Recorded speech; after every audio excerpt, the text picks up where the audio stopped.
Hi, Jen. Can you unmute your mic, test your audio? Hi, Tammy, I can hear you. Can you hear me?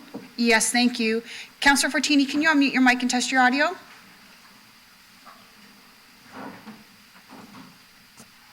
Councillor Fortini? Councillor Tour?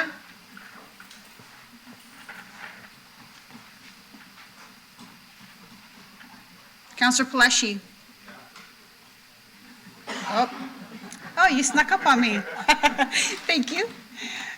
I could hear. Thank you. You're coming through clear, Councillor Fortini. Ina, can you unmute your mic and test your audio for us?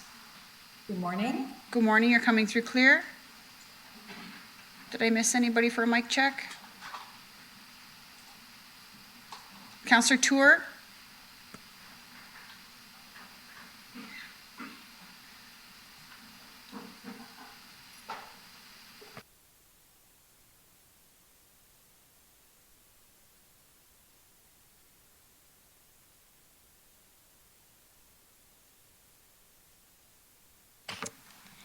Thank you, everyone, and good morning. As we begin today's meeting, we would like to acknowledge that we are gathering here today on the treaty territory of the Mississauga of the Credit First Nation, and before them, the traditional territory of the Haudenosaunee and the Huron-Wendat.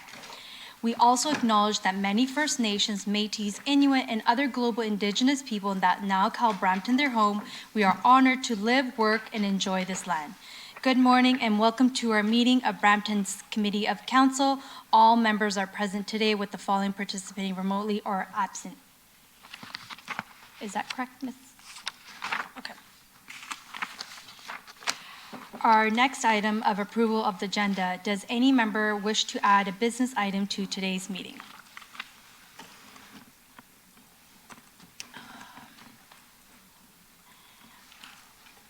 Councillor Santos? Thank you. Through you, Madam Chair, I would like to add a special announcement from Ina Chadha, of one of the executive producers of Oscar-nominated film To Kill a Tiger. They have been nominated for another film award, and she will be making an announcement in regards to International Day of the Girl, which is on October the 11th. Thank you very much. Councillor Keenan. Thank you, Madam Chair. I would like to add a discussion item on digging and locates. Thank you, Councillor Keenan. Mayor Brown. Yeah, I have a note here on my agenda here to add a Nigeria Independence Day announcement. I don't see the team here, but they want to make an announcement for their event today at 5 p.m. Maybe they'll come in time for announcements. Perfect. Thank you. And The last announcement. Madam Clerk, we do have some updates. Through you, Chair. A revised agenda was published on Tuesday afternoon to include the following information. 6.1, delegation from Ravi Sohal, Director of Brampton Housing Providers Association. That delegation has withdrawn. 6.3, delegation from Michael Vickers, Executive Director of Brampton Arts Organization. That delegation has withdrawn. Since the revised agenda was published, also 6.4, delegation from Divi Nayar, CEO Nexa. That delegation has also been withdrawn. That is all the updates, Chair. Thank you, Madam Clerk. Councillors, you have the floor. Are there any more additions to this agenda? Seeing none, we have a motion moved by Councillor Keenan to approve the agenda. All in favor? All opposed? Thank you. The motion carries. Next, our declaration of interest. Do any members have a declaration of pecuniary interest under the Municipal Conflict of Interest Act for any matter to be considered on today's agenda? Seeing none, the clerk will so note for the meeting minutes. Committee, as a part of our consent motion process, I will read each agenda item that is subject to consent motion, and any member may verbally identify the item to be held for debate during the meeting. Any item not held for debate will be considered as part of the consent motion and voted on for approval. I will start reading the relevant agenda items, and members can identify any items to be held for debate. 7.1 is a staff update, government relations matter. held by Councillor Santos. 8.2.1 Staff Report Annual Public Sector Network Update. In consent. 8.2.2 Staff Report Modernizing the City's Brampton's Human Resources Policy Obsolete Report. In consent. 9.2.1 Staff Report Request for Budget Amendment Victoria Park Arena held by Councillor Power. 9.2.2 Staff Report Special Event Road Closure Neutronia Trail Ward 10 in consent. 9.2.3 Staff Report Traffic Bylaw 93-93 Administrative Update in consent. 9.2.1 Staff Report Request for a Budget Amendment Developer Reimbursement for the Development of One Neighborhood Park Block 61 in 185 Northwest Brampton Developments Inc., Ward 6 in consent. 10.2.1 Staff Report Request for a Budget Amendment Construction of Moncton Park 0 Beachmont Drive, Ward 4 in consent. 10.3.1 Minutes Brampton Sports Hall of Fame Committee, September 5th, 2024 in consent. 11.2.1 Staff Report, and that's held by Deputy Mayor Singh. 11.2 Staff Report Transfer of Provincial Offences Act Part 3, Part 6 Matters in consent. 13.1 Referred Matters List in consent. 15.1 Closed Session Report Municipal Capital Facility Designation in consent. We have a 15.2 is held, a direction is required. That's a closed session report, potential disposition of land. There's 15.3, which is held by Councillor Deputy Mayor Singh, and also there's a verbal update. Are there any members of the public wishing to speak on any of these items identified for a consent motion? Seeing none, the clerk will now summarize those items held by members for consideration or not part of the consent motion prior to approval of the motion. Through you, Chair. The following items have been held out of consent. 7.1, Staff Update Government Relations. 9.2.1, Staff Report Request for Budget Amendment, Victoria Park Arena and Brampton Sports Hall of Fame. And 11.2.1, Staff Report Ward Boundary Review. 11.2.2, Staff Report Transfer of Provincial Offences Act, Part 3 and Part 4 matters. 13.1, Referred Matters List. 15.1, Closed Session Report Municipal Capital Facility Designation. And 15.2, Closed Session Report Potential Disposition of Land. And 15.3, Closed Session Report Friends of Bovaird House MOU, verbal update. Okay, I have a motion moved by Councillor Power to approve the consent motion. All in favor? Any opposed? Thank you. The motion carries. So we're going to be going on to our announcements. So our first announcement is 15.1. Welcome, Ina. Please come forward to the podium to make your remarks. You have 2 minutes. Councillor Santos. I'll speak after. Okay, yeah. Good morning. As October 11th, the International Day of the Girl Child approaches, it's crucial that we recognize both the persistent inequities that girls experience here at home and their immense potential worldwide. Today, I'm honored to speak not only about the importance of the International Day of the Girl Child, but also to share about the continuing social justice work of the Oscar-nominated documentary that has roots here in Brampton, entitled To Kill a Tiger, that's now available for viewing on Netflix after receiving international critical acclaim. And we had the Oscar viewing night hosted here at our home at Brampton City Hall, thanks to my friends, including Mayor Brown, for agreeing to host the wonderful evening. That movie told the powerful true story of a father and daughter from rural India who fight for justice after the 13-year-old girl is sexually assaulted. Despite facing social ostracization and death threats, the family refused to back down and ultimately secured a landmark legal victory on behalf of sexual assault survivors in India.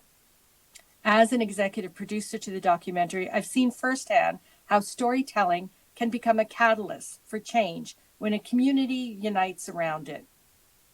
This film is more than just a story. It's a call to action, highlighting the egregious realities of gender-based violence and injustice.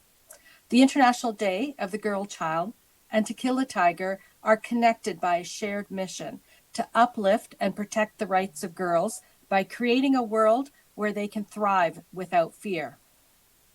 In Canada, we are not immune, as ordinary girls in ordinary communities like ours face serious challenges.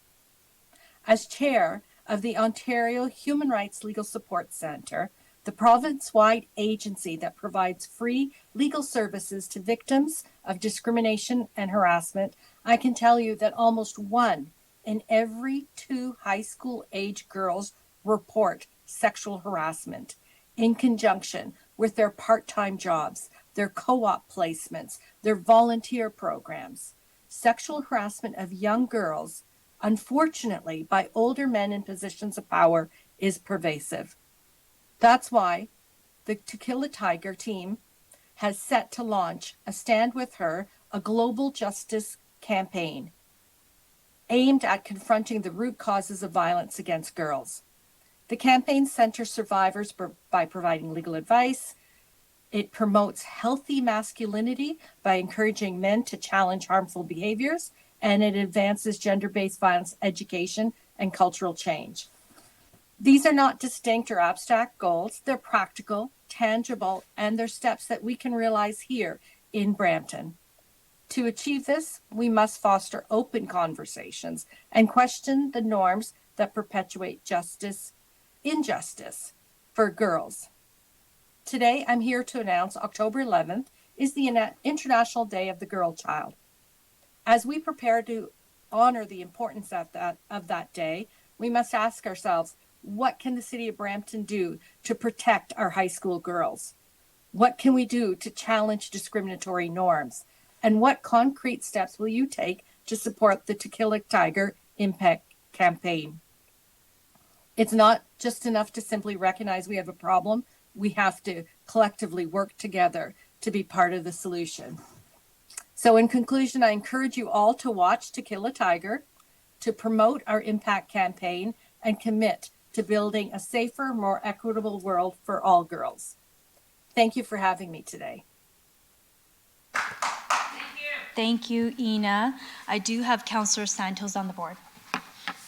Thank you, through you, Madam Chair, and appropriate that you're chairing today, Councillor Barr. Ina, thank you very much for this announcement, and just to share how impactful this documentary film is, it's actually been nominated for yet another documentary film award with the very prestigious, the Grierson's Awards, which is a British documentary award, very prestigious award that you have been nominated for again, along with Nisha Pahuja, who is also from Brampton as well. And I have to say that the theme this year for International Day of the Girl is Girls' Vision for the Future. This year's theme conveys both the need for urgent action and persistent hope, driven by the power of girls' voices and visions for the future. And for those who have not seen To Kill a Tiger, the young girl, I've been trying to follow where she is now, and I have just heard, Ina, that she is studying to be a police officer. She's studying to be a police officer in order to help other girls and the community understand the issues related to what happened to her when she was raped, and to help other girls in her footsteps.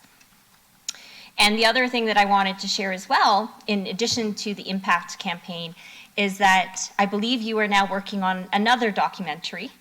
Is that correct? Yes, there is a movie in the works for next summer, hopefully. Part of the same theme about promoting healthy masculinity, and it's called Send Us Your Brother.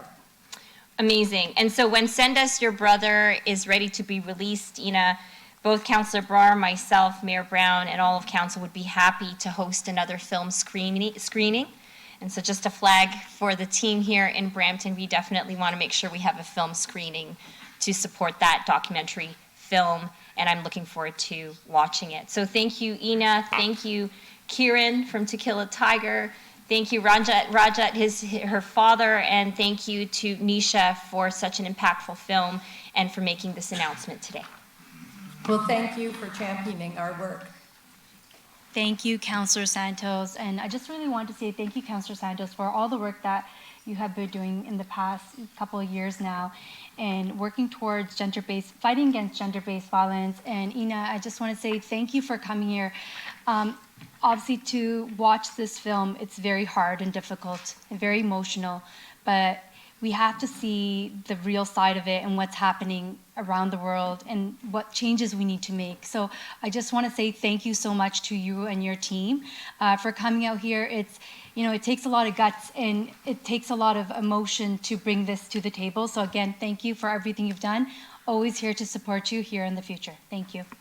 I appreciate that, and I just want to say again to all of you, when you have constituents who come to your office and who have experienced discrimination or harassment, whose children have experienced it, whether it's in schools or workplaces, don't forget, you have the Ontario Human Rights Legal Support Centre. You can pick up the phone, you can call in, and they're there to help. Thank you so much again, Ina. Bye-bye. Thank you. And so we will have our second announcement for today, which is a Nigerian Independence Day flag raising. We will welcome Aken. Please come forward to the podium to make your remarks. You have 2 minutes.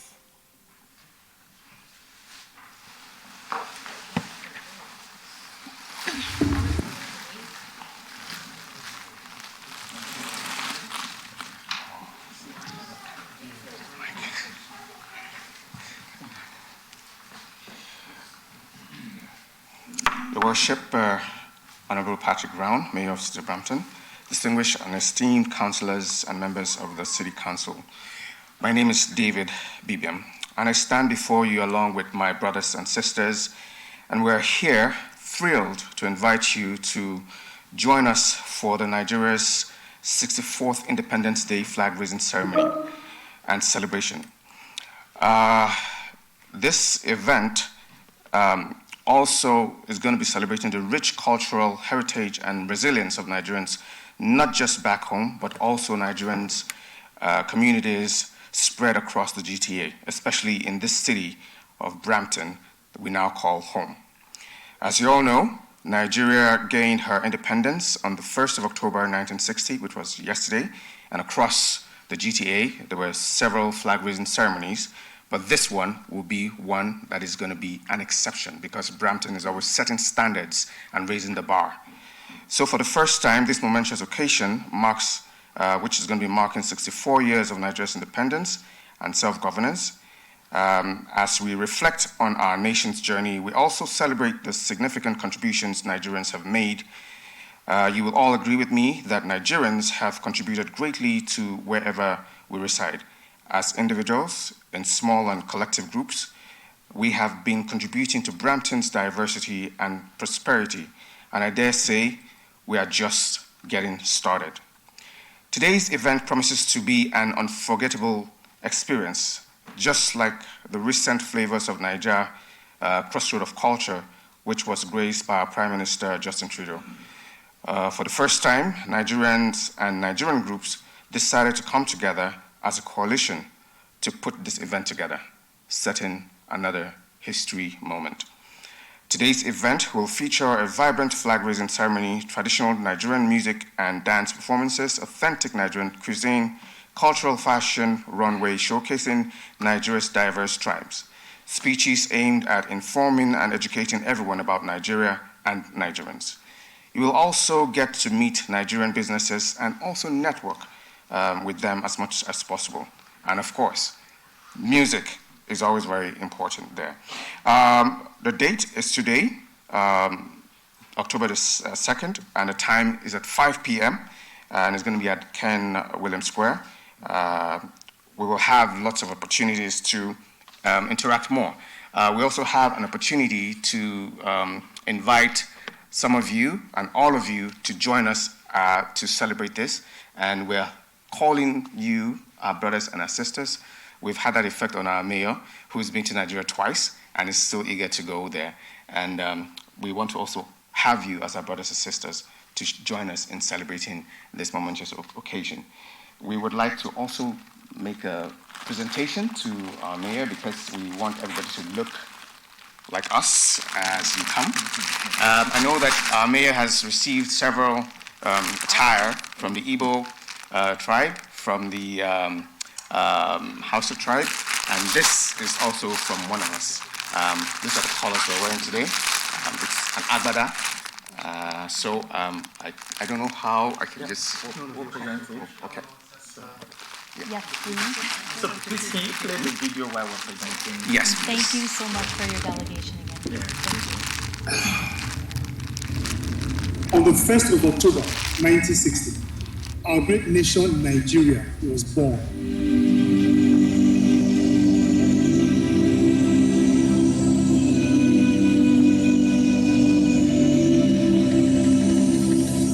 From the savannas of Maiduguri to the rivers of Port Harcourt. From the coastlines of Lagos to the timbers of Owerri.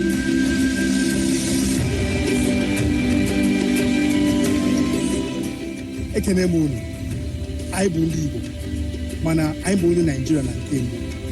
Anyị chọrọ ka anyị niile biri n'udo maka ọdịmma na ọganihu anyị niile. Ẹ kúlé o gbogbo ẹbí, ojú ọ̀run kẹ́yẹ fò láì faragbára wọn. North, South, East and West, ọ̀kan náà ni gbogbo wa. One Nigeria. Ayígẹ̀dùnmẹ́yà ni mẹ́bù náà. Wabeba o, Wayala Diani Mother celebrated Nigeria at 64. So Nako Jamaha, let's view the life together. Nigeria. Thank you again for that wonderful announcement. Now we'll go on to our public delegations. Madam Clerk, I believe we have some delegations that are withdrawn. We're on 6.5. Through you, Chair, we have 6.1 has withdrawn. We do have 6.2, a delegation from Ruth Takayasu, Executive Team Member, Heart Lake Turtle Troopers. Perfect. So thank you and welcome, Ruth. You have up to 5 minutes. I'd like to request 2 more minutes. I can talk 45 minutes about turtles, but I'll keep it down. So we can give more. Yep. Okay. Hi, I'm Ruth Takayasu, and I'm on the executive team of the Heart Lake Turtle Troopers, and I'm here today to talk to you about the protection of our Brampton turtles. Next slide, please. First, let me tell you the grim statistics. Less than 1%, or 1 out of 1,400 eggs, will survive to adulthood. And another way to look at it is it takes up to 60 years for a snapping turtle to replace itself in the wild. Next slide, please. There's another way to look at this as well. If you look at this, it's a comparison of 3 different species and how they procreate over the years.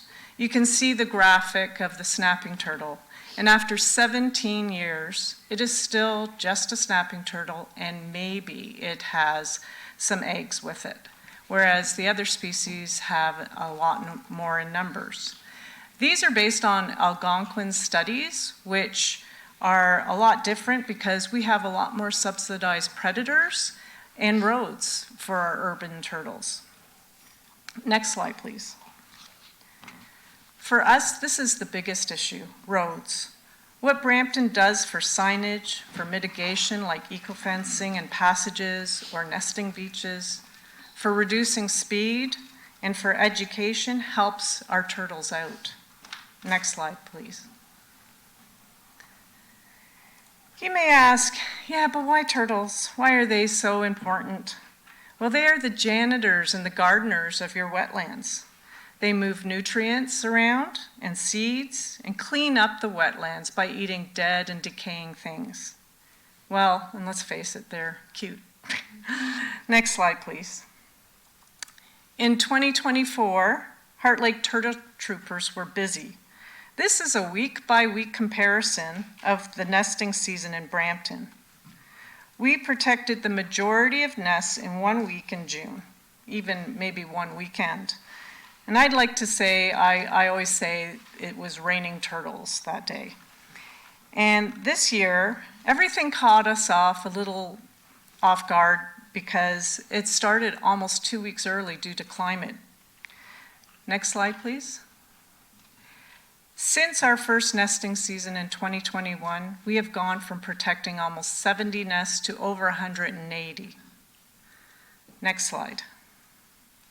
And when I say nest protection, there are 2 ways we do this.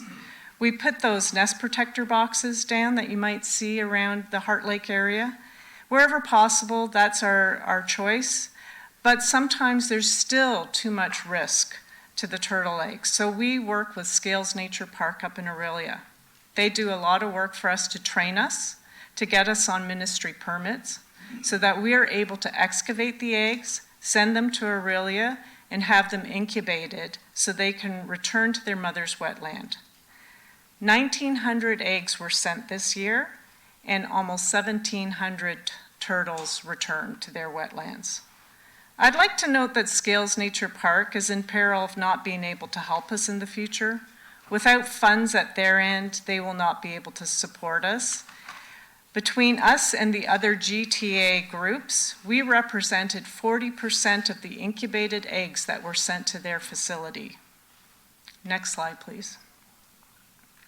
In 2025, we hope to continue our nest protection of adult turtles, excavations, research with our U of T researcher, and sign more people up.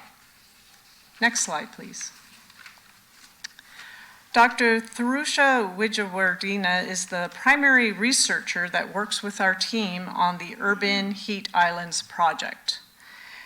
Basically, if you think about how the temperature of the ground can be affected by the asphalt and cement around a city, you would understand that this can in turn affect the turtle nests. You may not realize this, but the sex of a turtle is based on the temperature in nest. The study will help us understand the viability and suitability of the turtle nests in our urban area, even understanding if there are ways to help them as well as our community understand the issues. Heart Lake Turtle Troopers are proud to help in the scientific study of turtles. Next slide, please.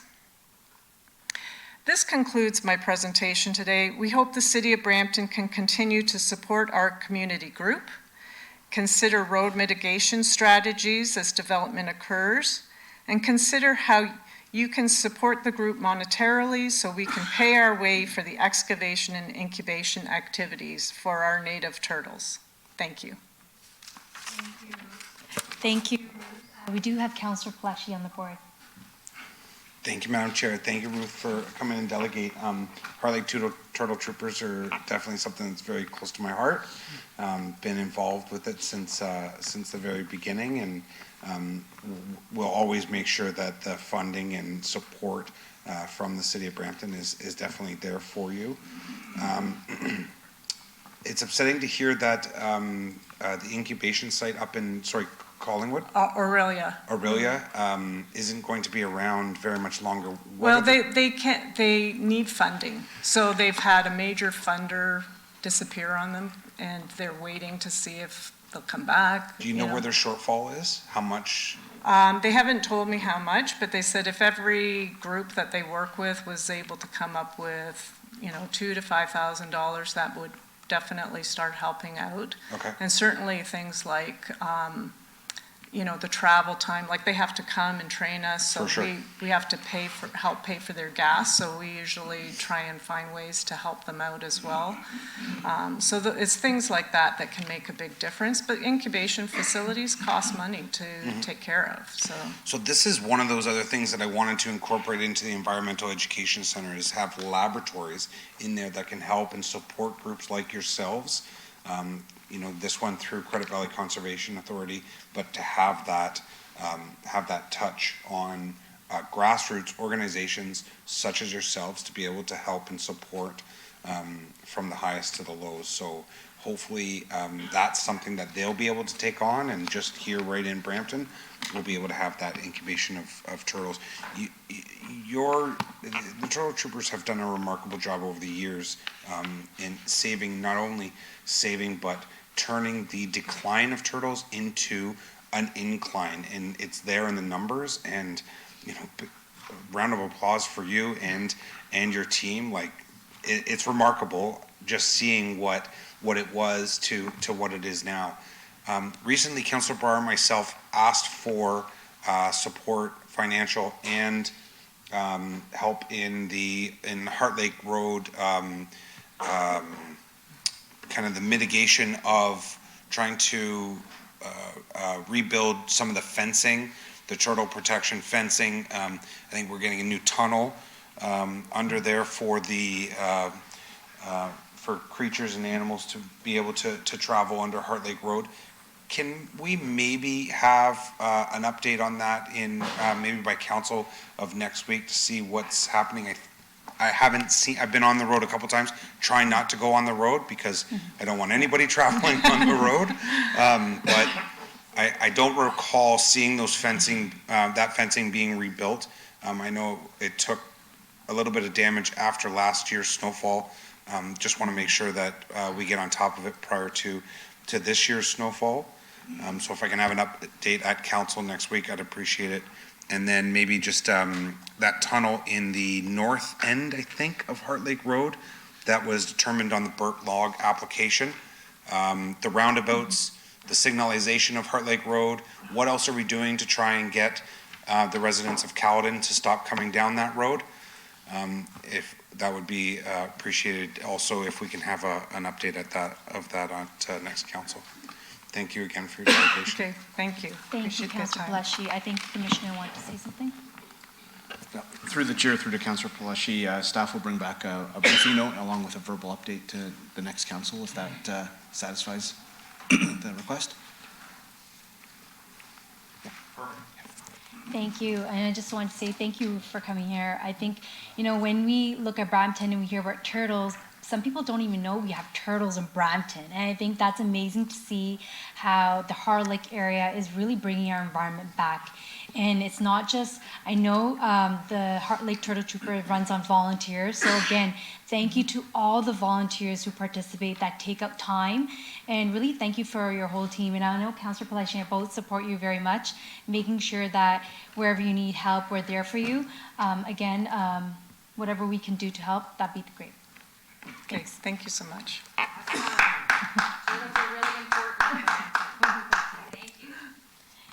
Thank you. So we'll go on, Madam Clerk, we'll go on to our next delegation, which will be 6.5. That's correct, Chair.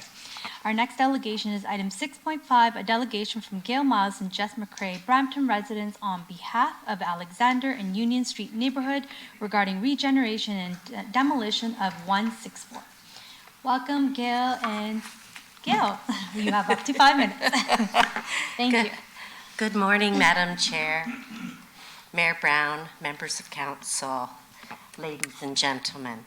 If you don't mind just skimming through the photos as I talk, because I'm not going to speak to them, they kind of speak for themselves. Thank you. So I'm here today as a resident of downtown Brampton.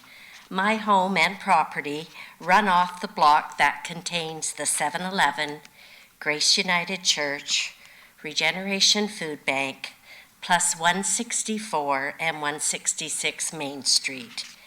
This has raised many challenges and seriously impacted the quality of life in our neighborhood.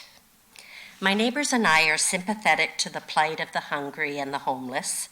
However, the issues we have faced are not about feeding hungry people, but by creating a situation providing every drug dealer, sex trade worker, and criminal an easy pool of vulnerable people to victimize. I'm very relieved to hear that the church is not renewing the lease with Regeneration. This, however, is going to only solve part of the problem. And you can see from the photos that are above exactly what I'm talking about. The two buildings that have been boarded up for around 10 years, 164 and 166 Main Street, continue to be an eyesore and negatively impact our downtown. As you can see by the pictures, these properties continue to attract vulnerable persons, putting them and adjacent properties at risk. This is not a safe solution for people looking for shelter, and is why the city spent a considerable amount of money putting a private security guard to guard the properties in the past. This short city block has also been a huge drain on city staff and emergency services. At my request, the Mayor and Councillor Santos shared these statistics with me. This year alone, police, fire, and ambulance have responded to 187 calls for service, ranging from medical assistance, fights, thefts, trespass, and stolen vehicles, and that's only a few.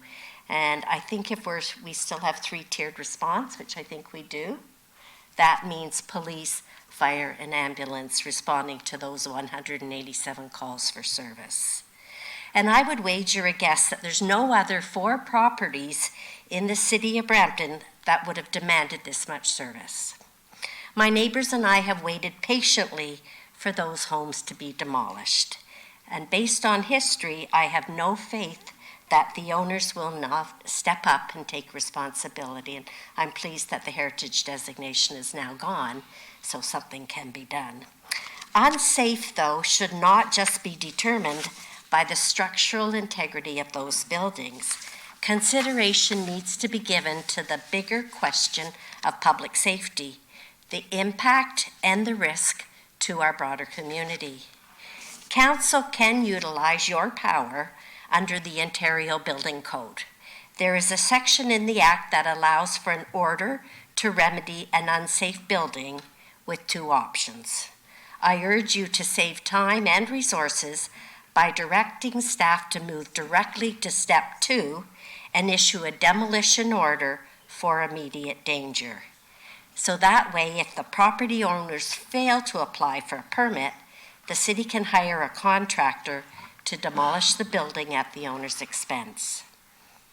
This course of action should cut months and months of red tape, remove further risk to public safety, and allow the city to move forward towards what we all want, and that's the revitalization of our downtown. Thank you very much. Thank you, Gail. We have Councillor Santos on the board. Thank you so much. Through you, Madam Chair, former Councillor Gail Miles, thank you for coming in to delegate. It's lovely to have you here in the chamber, and in many of my conversations with you on this particular issue and other issues continue to be a fountain of advice and mentorship for councillors like myself. So thank you for your ongoing commitment to Brampton, and particularly making it a safer place for all of us to live in, and representing the neighbors in the community around you. We have been dealing with these 2 properties, I remember, since the beginning of my first term in 2018. The situation has not improved. It's actually gotten worse, as you've identified, and as I experience every single day going by the property myself. And I do agree with you, and through our community safety office and working with Peel Police, who I believe there's an officer in the room as well here today, we follow things like CPTED, So, you know, environments that are lit well, that look clean, that look safe, because the minute that they start to deteriorate and there's garbage everywhere, it starts to create unsafe environments for the community. And I've been working with staff over the past couple of weeks now since we've been talking, and I know that we managed to get the heritage listing removed from that property. That was certainly the first step, but it was not the final step, and we continue to push forward. Speaking with members of staff, I'd like to refer this delegation back to staff to report back with some recommendations on how we can effectively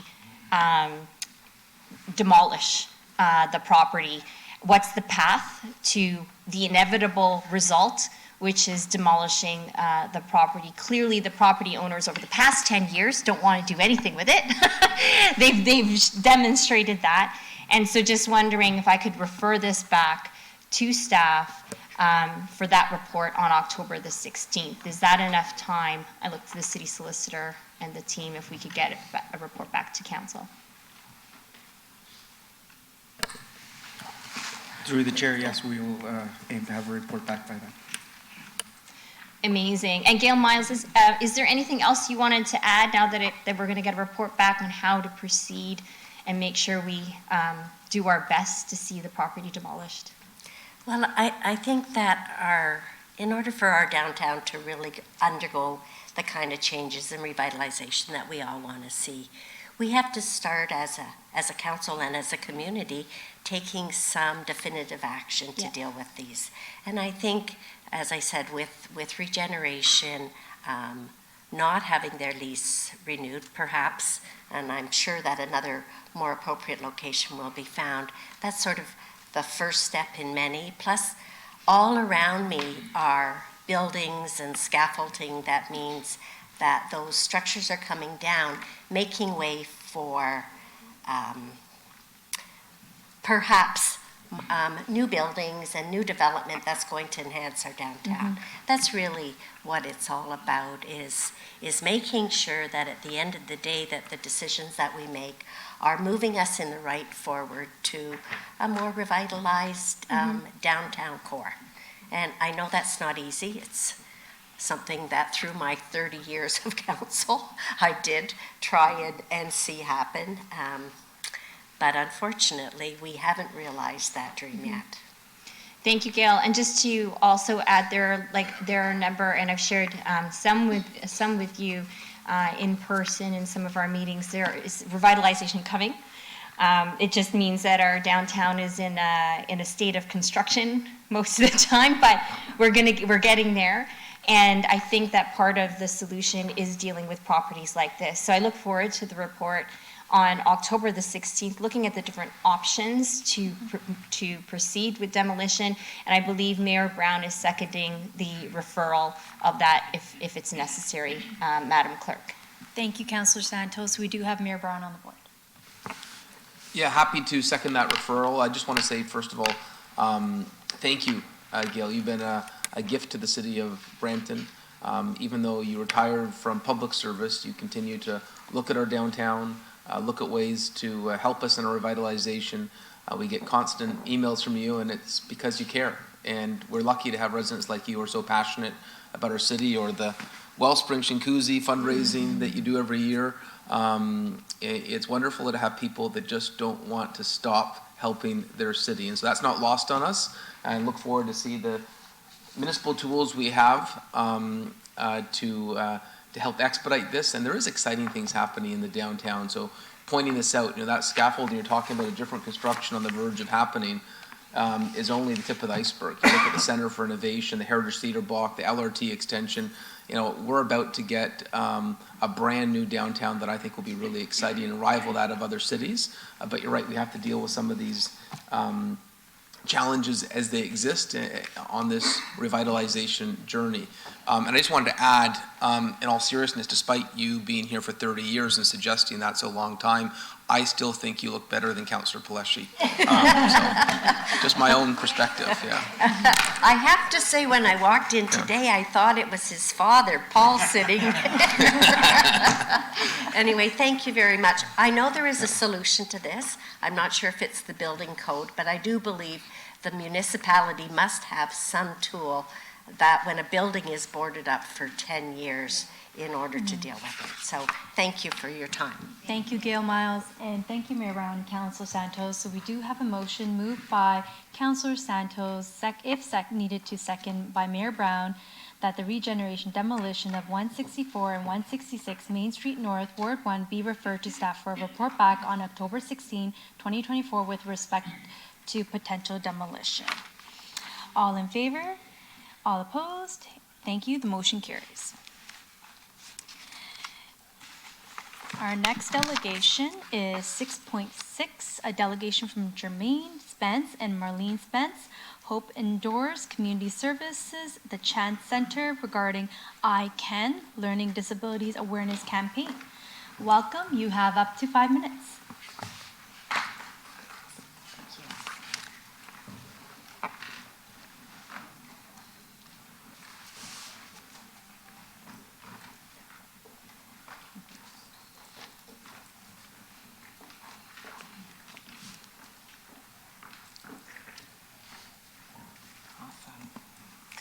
Good morning, Mayor Patrick Brown and members of council and everyone here today.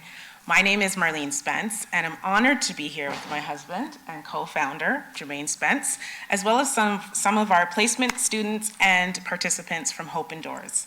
Together, we're representing the Chance Center and Hope Indoors Community Services to share our I Can Learning Disability Awareness campaign.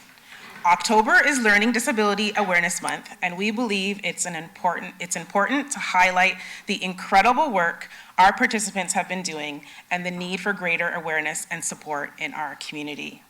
Learning disabilities are often invisible disabilities and go unnoticed, yet they affect so many individuals in our community. Having a learning disability is not about focusing on what someone can't do, but rather about finding different ways to navigate challenges and find out what they can do.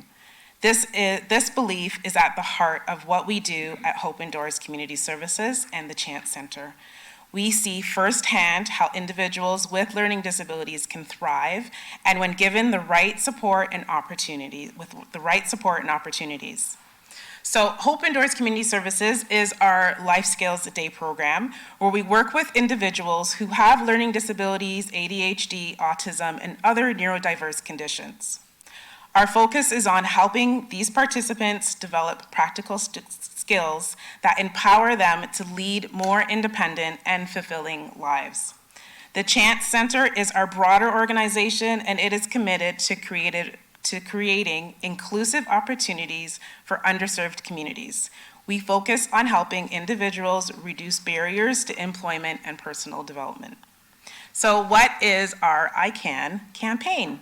So our CAN campaign was named by our participants, and it represents the essence of what we stand for.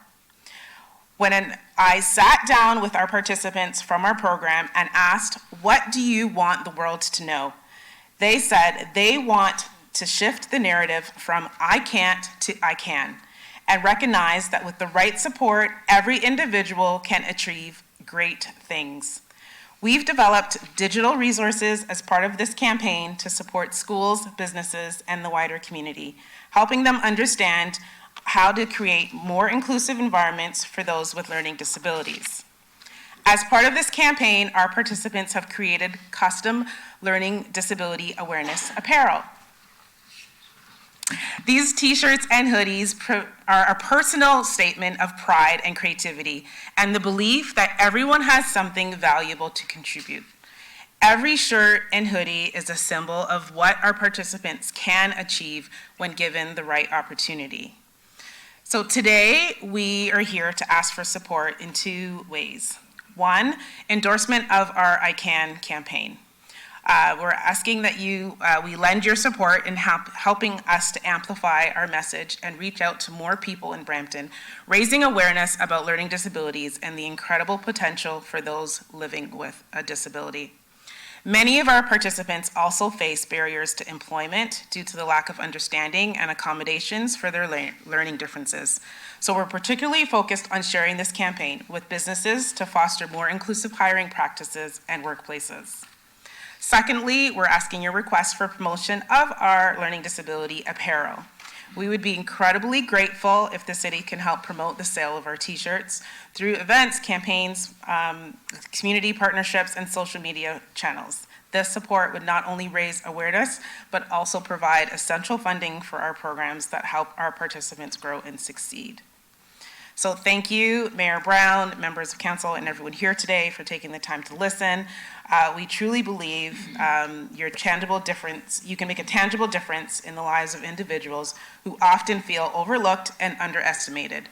Your support will help build a Brampton where every person, regardless of their learning style, feels seen, valued, empowered to say, I can. Thank you so much. We do have Councillor Santos on the board. Thank you through Madam Chair, Marlene Germain and the team at Hope Indoors. So proud and honored about the work that you do, and also because it's in Ward 1 where I represent. And every single time I attend one of your programs, I'm invited to sit in.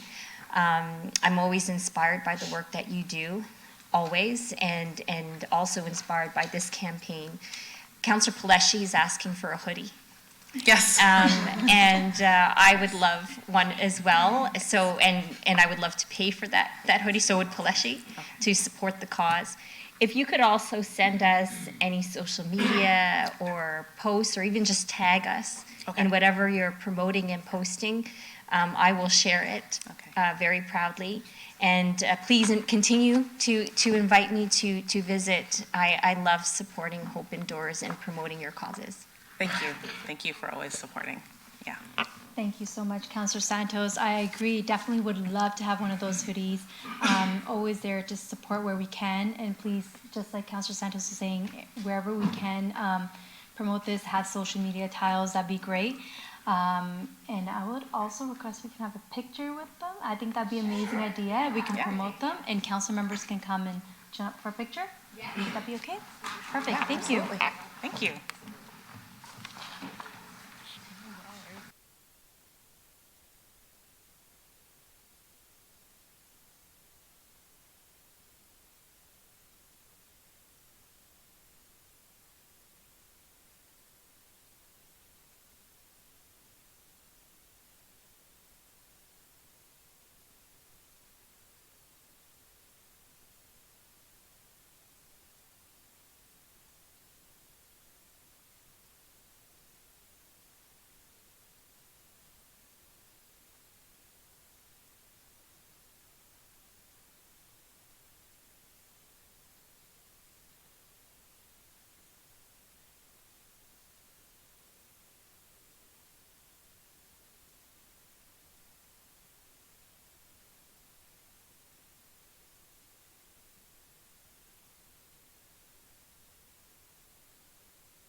Thank you.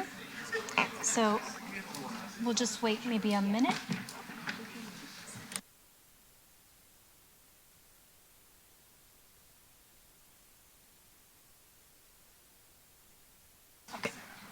So I do have a motion moved by Councillor Santos to receive the delegation. All in favor? Any opposed? Thank you. The motion carries. Our next item is 7.1, Government Relations Matter held by Councillor Santos. Andres Hoffman, Manager, Government Relations and Public Liaison, CAO's office is here with a presentation for Committee on Government Relation Matters. Welcome, Andreas. Good morning, Madam Chair, members of Council. Apologies for sounding a little off today. We'll start today's presentation with regional updates. We can move to the next slide, please. This week is a committee week at the region. We've identified a couple items that we'd like to flag for you. Next regional council meeting is scheduled for October 10th at 9:30 a.m. We'll move to the next slide, please. First item we wanted to flag for you today is item 6.1 on a Diversity, Equity, and Anti-Racism Committee. It is a staff report that provides an update on 2024 diversity, equity, and inclusion activities, including 2024 DEI strategy and implementation plan, which aims at removing barriers that continue to impact Indigenous and racialized communities, equity-seeking groups, and marginalized populations. The City of Brampton is currently in a process of developing its own equity, diversity, and inclusion strategy and implementation plan, which is in line with the region and some of the regional initiatives. City have engaged with the region on some of the areas and continue to do so on an ongoing basis. City staff is also involved in regional tables such as the Systemic Discrimination Action Table and Regional Diversity Roundtable. All these actions are intended to ensure coordinated efforts and collaboration with relevant stakeholders. Next slide, please. The second item on the regional committee agenda we wanted to flag for you today is item 6.3, Peel's Asylum Claimants Response. This report provides an overview of Peel's response to homelessness amongst asylum claimants and highlights risks and challenges faced by the population. City staff remain engaged with the region of Peel to monitor progress and impacts of affected groups, including asylum claimants and broader homeless community. The city is continuing its robust advocacy work and work to enhance solutions for housing and supports for populations suffering from lack of housing. Next slide, please. Moving on to provincial items. The provincial government has announced an initiative to initiate a technical evaluation for construction of a new tunnel under Highway 401. This is expected to provide a faster route extending from beyond Brampton and Mississauga to Markham, Scarborough, and beyond. The work will include examining options to increase Highway 401 capacity, refining province's understanding of proposed tunnel economic impacts, as well as preparing to start the environmental assessment process. Staff will continue to monitor developments and further steps in this work and will provide updates as required. Next slide, please. Also continuing with provincial announcements, there are several items posted currently for public consultations by the province, including a regulation that would enable the use of pay-on-demand Soriety loans to secure land use planning obligations under Section 70.3.1 of the Planning Act. The province is proposing a regulation under the Act which would authorize home builders to use pay-on-demand Soriety bond with prescribed features to secure municipal obligations that are conditions of land use planning approvals. City staff is in planning, building and growth management, legal and service and finance are reviewing the ERO posting with a view to submit comments on the proposed regulatory changes. Staff seek authorization for the Commissioner of Building, Planning and Growth Management to submit preliminary comments. Next slide, please. Another public consultation posting we wanted to bring to your attention are proposed amendments to Ontario Regulation 29/19, additional residential units made under the Planning Act. The government is consulting on a proposal that would include a number of performance standards in the future minister's regulation that would apply to the same lands as the current additional residential units framework.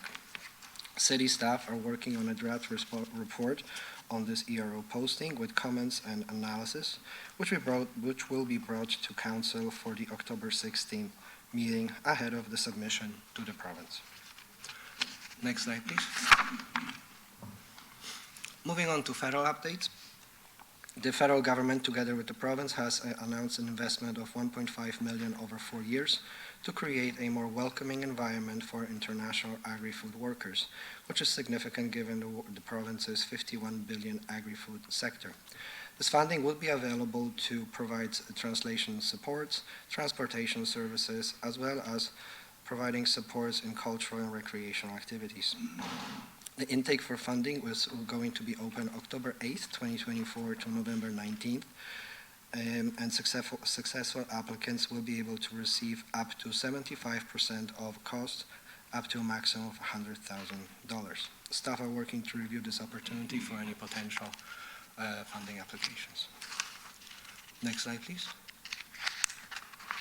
The last item we wanted to flag for you today is FCM's Sustainable Communities Conference. Outside of the Federation's annual general meeting and conference, this is the largest conference that FCM puts together on annual basis.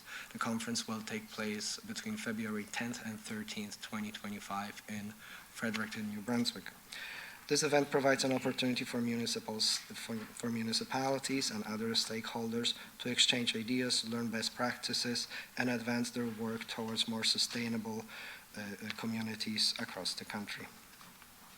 Early bird registration is available until December 13th, 2024. And with this, we conclude today's presentation. Thank you for your attention. Thank you so much, Andreas. It was held by Councillor Santos. We'll let Councillor Santos speak and then followed by Councillor Medeiros. Thank you through you, Madam Chair. Thank you for the update. There are two things in particular that I'm interested in, which is the slide on the asylum claimants issue, which also has an impact on the level of encampments that we're having to deal with and address here at the City of Brampton, specifically on public property. I'm now talking about it every single committee and council meeting since January or February, the challenges that we're facing locally to deal with encampments located within flood zones, next to playgrounds, splash pads, you name it. And I know that staff provided a brief update last week in terms of the federal funding available specifically for municipalities to deal with encampments in the amount of $250 million. And so today I have a motion regarding advocacy to the federal government, Region of Peel, as well as the provincial government, in order for the City of Brampton not to be forgotten in terms of the extra costs related to city security, community safety well-being office, park staff. And it's an ongoing cost so far tallied at $450,000 and counting, not to mention the added cost of the Region of Peel. So this motion is an advocacy motion. I don't think, well, maybe I should read it because members of council haven't seen it as of yet. The whereas is actually talks about the issue in Brampton, the advocacy from FCM, the advocacy from Ontario Big City Mayor's Caucus regarding the Solve the Crisis campaign. And Madam Clerk, if you scroll down, the fact that we've had to, as a city, address approximately 50 encampments and counting, and that we're working with the Region of Peel currently to develop an encampment policy framework and joint protocol policy with the Region of Peel, and also referencing the wraparound support that is actually needed to address these issues, but that the federal government and provincial government must step up at the table to collaborate with municipalities in addressing the root causes, but also in reaction to the consequences and the impact, which is encampments that we're now dealing with. If you scroll down to the therefore be it resolved, that gets to the meat of the resolution, that the Council of the City of Brampton urges the Government of Canada to work with the Province of Ontario and Region of Peel to allocate adequate funding for the region, and specifically Brampton, to ensure the city has the necessary resources to continue the work and efforts to address encampments and homelessness locally in our community. and that the mayor, on behalf of council, will advocate for a fair allocation of the aforementioned federal funding and any matching provincial contribution for the city of Brampton. What we don't necessarily want is for the region of Peel to get all of that funding allocation and nothing comes down to the lower tier municipalities, even though the majority of the encampments are on city property, which is our responsibility in part to address. And we're having to react to this problem and pay for the consequences. And so that is the motion. Mayor Brown is also seconding this motion. I've been working with him on this. And thank you to staff in government relations as well as Community Safety Wellbeing Office for helping me to draft it alongside the mayor. So that's the first motion. And then the other piece that I'd like to talk about is about the ARU. So I guess, Madam Chair, we have to pass this motion first. Thank you, Councillor Santos. So, Madam Clerk, may we get through the councillors first, or do we want to pass this motion? Through you, Chair, it's best to go to the next speakers if they're speaking to this motion, and then move on to the next slide. You want to wait? Councillor Medeiros? I feel like my thunder's been stolen, but I Oh, think sorry, Councillor Councillor Santos, Medeiros. we never talked, but Councillor Santos, thank you, because you captured everything I wanted to ask. Essentially, the resource impact on our municipality and ensuring that we get some form of compensation as well and support, because it's really hard to keep a tally. Like, I don't even know if we're keeping a tally on what that would mean from a budgetary impact, and maybe we'll discuss that at budget time, but thank you very much for that. We have Mayor Brown on the floor. Just to say, I'm happy to second this motion from Councillor Santos. Thank you for your hard work on this. I was just consulting with her about this and why it's so important. There are costs on the city that simply, I don't think there's awareness of what we have to absorb. And we're hearing about it. I'm sure everyone hears this in their local community Facebook groups or WhatsApp groups, concerns about elements of addictions that are left behind in parks where you can have children encounter propane tanks that are a fire hazard for the Brampton Fire Department to worry about. There's a litany of public safety concerns that we simply can't turn a blind eye to. I know our city has been working diligently on this, and so I think some awareness that there is a city cost to our fiduciary obligations. So thank you, Councillor Santos, for pointing out and for your leadership on FCM on this as well. And I just want to say thank you, Councillor Santos, for your advocacy for the federal government. We have been seeing encampments, Councillor Palacio and I had been seeing encampments moving into our area, and knowing how important it is to, having people having a home. It's important, and making sure we get the federal funding for that is important. So thank you again so much for all your work that you've done. So we do have a motion on the floor, moved by Councillor Santos, seconded by Mayor Brown. All in favor? Thank you, that carries. And we do have other speakers on the list. Councillor Keenan. Thank you, Madam Chair. I want to speak about the ARUs, but I also know that Councillor Santos, do you want to? Yeah, okay, great. Oh, okay. That's why I came off, wasn't sure. But thank you, Madam Chair, and through you. This is a massive issue. I'm not sure who's advising the provincial government on these policies, but this one kind of goes against absolutely everything that we're trying to do here in the city of Brampton when it comes to creating safe, livable housing. And I'll be the first one to say that we have been on board for helping meet the housing targets. I think we're probably the biggest ally to the provincial government when it comes to do so. But policies like this really tie our hands for keeping our communities, full communities, and the character of our communities, which is something that, I ran on to try to correct and fix, and what myself and Councillor Santos are doing through the RRL program. And I feel like all the work that we're doing is just kind of being undermined with policies like this. And I just, if I could, ask maybe the commissioner to speak to this and give an opinion on maybe what the impact may be for us, if that's okay. Sure. Through the chair, through to you, Councillor Keenan. Council will recall last Friday a briefing note was sent out on this particular proposed legislation.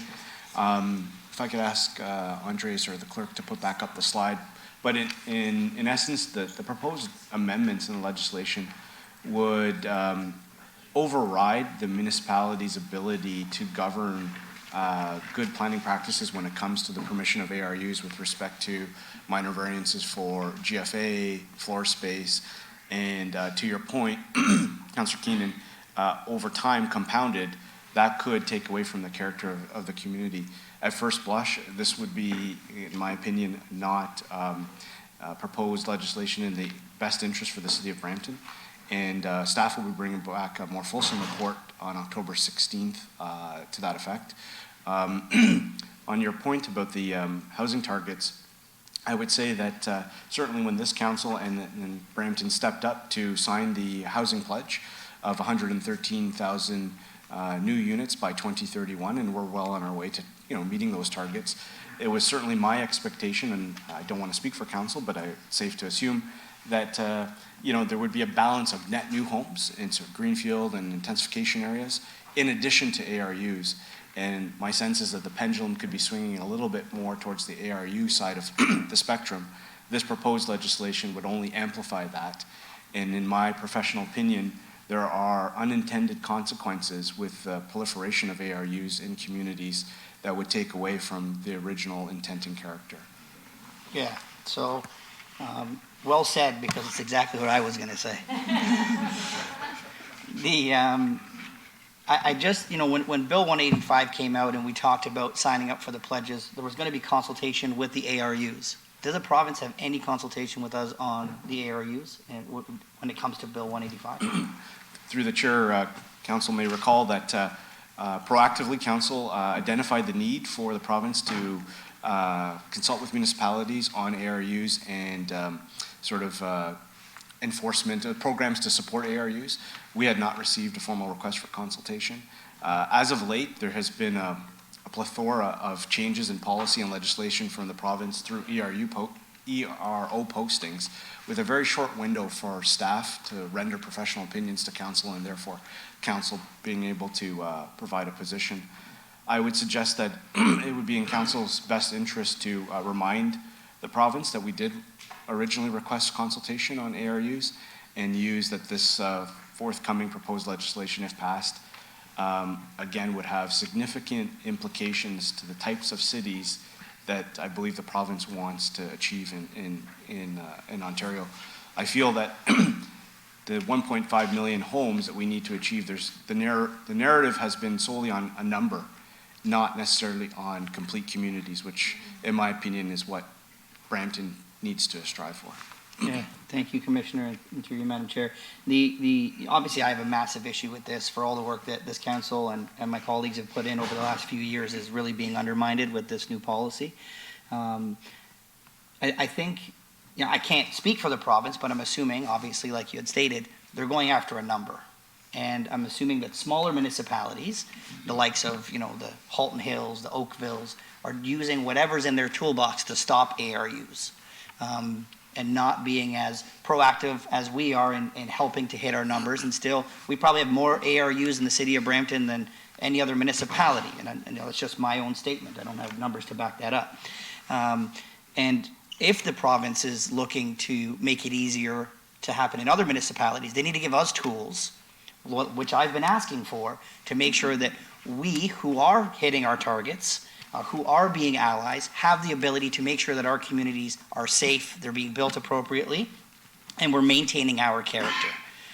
So we really need the province to step up here and make sure, if this is something that's going to go through, that the city of Brampton has the tools it needs to be able to make sure that we can do it if we're hitting our numbers. I think this is something that the province should look at instilling in municipalities that aren't hitting their targets and are trying to stop ARUs. That's not what we're trying to do. We're trying to make them safe. And as we all know, the city of Brampton is different than any other municipality. So I'll leave it there for now, and I look forward to your report coming back. Thank you, Madam Chair. Thank you, Councillor Keenan. We have Councillor Santos. Thank you, through you, Madam Chair. So we just went through a process where we updated the public on how successful our RRL program is, and some other members of council wanting to expand the RRL program into their own wards. The city of Brampton, we want to support safe housing, safe and complete communities to count as our target. And unfortunately, this possible legislation, like Councillor Keenan so articulately shared, will undermine all of our work. And so in addition to the report that's coming back on October the 16th, I have been doing my own community outreach in wards 1 and 5, talking to residents, reaching out to residents about how they feel about ARUs in their neighborhoods, as well as the RL program. I am planning to update them on this potential policy change. I think that our residents need to understand that if this happens, the city could possibly lose control over our ability to deal with this, the ARUs and making these units safe and legal. And I'm wondering if we could also have that community outreach citywide, to be honest with you, and preemptively inform the residents that this might be coming. Because if it's, right now we're piloting in wards 1, 5, 3, 4, 7, 8, 2, and 6, which leaves wards 9 and 10 quite vulnerable in terms of the licensing of some of these properties, and also undermines the work that we're trying to do. So this problem is not, this legislation is not just in piloted wards, this is across the city. So I think maybe we need to look at community outreach somehow to let the residents know that this is potentially coming, but also get their feedback on what they think, if this is okay with them. Perhaps, Steve, you want to respond to that? Through the chair, through to you, Councillor Santos. Yes, you're correct. If passed, this proposed, or this legislation would be citywide. If you were to remove the RRL part out of the equation, this is simply about ARUs, which through Bill 23, property owners have the as-of-right permissions to put in. What this proposed legislation is suggesting is that municipalities may no longer have the tools, the planning instruments that they typically have to control those ARUs, which then exacerbates property standards issues and whatnot. We are going to be, in the coming weeks, undertaking a public open house on our new comprehensive zoning bylaw. Should legislation like this pass, that would then have a direct impact on the comprehensive zoning bylaw. If it is the desire of council, we could certainly look to those venues to incorporate some kind of public engagement into that, because I see them hand in hand. This has a direct causality to things such as driveway widths, side entrances and whatnot, all of which would be performance standards baked into a forthcoming comprehensive zoning bylaw. So that's certainly something I could take back and discuss with the Chair Paleshi, Chair of Planning, and Deputy Mayor Singh as Vice Chair, and bake into that type of consultation. That'd be great. Thank you so much. Thank you, Councillor Santos. We have Councillor Medeiros. Thank you, through you, Madam Chair. And along those lines, I like where Councillor Santos was going regarding the communication aspect. Like, you know, one of the, I met with residents yesterday, and again, you know, it's the constant, and I appreciate it, it's difficult for them to understand that the province has this oversight, and, you know, we work within, you know, their legislation. And there's always that, you know, the question about what are we doing to, you know, let the province know our position, do they know the impact on our community? And through you, Madam Chair, so the open houses are good, but it would be great for this council to have a public position on this, I guess, once we have that briefing note, where we can just make it very clear what our stance is. Because I think the community still doesn't, you know, understand, you know, and sometimes you know, I'm not sitting here trying to call out the local MPPs, but I'm hoping that there's more engagement and support for our community regarding this. And through you, Madam Chair, I guess, you know, I always think about when we're talking about ARUs and trying to meet the demands of the population for housing. And I think every municipality is trying to do that, and it's a noble goal by the province. But I always question, are we sort of importing issues to our community by being, as Councillor Keenan suggested, you know, a front runner, someone who's been, you know, a partner with this provincial government. We've supported them on meeting their housing targets, which are good targets across the board. However, it seems, and I don't know, again, the numbers as my colleague suggested, but are we importing more issues into our community. The fact that, you know, we are, you know, a really pro-development council that really believes in, you know, building complete communities and so on. We're our neighbors, because I sometimes look towards our neighbors in Mississauga who have been a little bit more controlled, I would say, in terms of not as sort of supportive of, you know, larger densities over the last 4 or 8 years. And I do know that they did have, you know, some measures which were more progressive, but it seems a pendulum, as you suggested, has swung, and we seem to be, probably us in Toronto, the two communities that are receiving majority of these additional ARUs and adding all this population. And then my last question, and through you, Madam Chair, or comment would be the resources that goes with it. I'm hoping that, you know, even if the province moves ahead with this type of initiative, that we do sort of make the case, the business case, that you know, this is great in terms of the housing, but then after this, all the impact on our community, which we were talking about asylum seekers, that we have in terms of our transportation, you know, record level growth, our recreation facilities, there's no access. You know, so all that stuff comes with it, is the ability for us to either raise resources, you know, can we, lack of a better term, tax, you know, homes that have ARU designations that allow us to get more income to invest in our community. Help us deal with this issue. If, you know, I think we signaled we want to be their partners, but give us the tools and resources to help us maintain some form of community integrity. And that's the number one complaint all of us, I think, are struggling with, is the changing nature of our community. I know there's a lot to unpack there, but I think you catch the gist there. If I could, through the chair, just to touch quickly on some of your points, Councilor Medeiros, you've summarized a lot of the discussion quite well.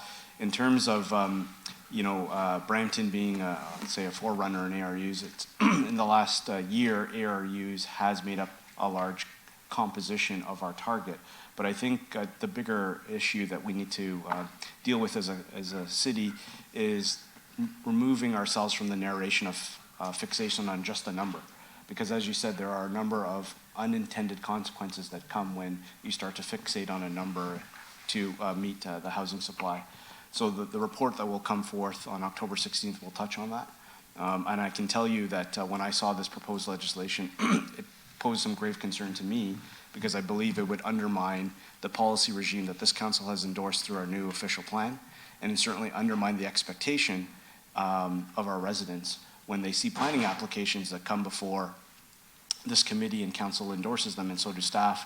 And then over time, through proposed policy like this, the character of neighborhoods then starts to erode, and you have compounding implications such as enforcement and whatnot. Just some comparative data. Does the province, as we report the numbers and they collect all this information, do they have some form of public chart of like what community has provided more beds or more housing or so on? Is that something that, you know, that can be part of the report if there's that information? Through the chair, through to you, Councilor Medeiros, yes, that is that number, that data is available. We can certainly append that to this report. We do make that data public as well to anybody who wants to see it. Thank you so much. I do have a motion moved by Councillor Santos to receive the presentation. All in favor? Any opposed? Thank you. The motion carries. Our next section is the corporate service section. We don't have any items held in that section. Our next section is 8.5, Councillor question period in this section. Do any members have any questions? Seeing none, we'll move on to our public question period. I'll ask the clerk if there's any questions submitted during this course of today's meeting. Through you, Chair, I have no questions online. Perfect. I will now pass the chair on to Councillor Vicente to chair the Public Works and Engineering section of the committee. Thank you.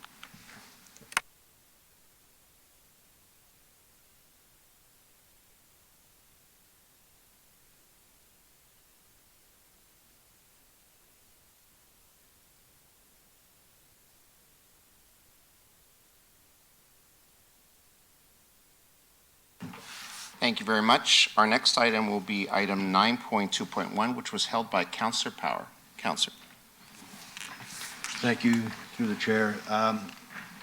Vic Park's been a long time coming, and I know there's been many discussions of what could have been, should have been, or why it's been this long, and I'm in favor of this budget amendment, but, and understanding that the budget amendment seeking is because of cost of building is going up. And I am in favor, or I love the fact that we're getting some offset to that budget amendment.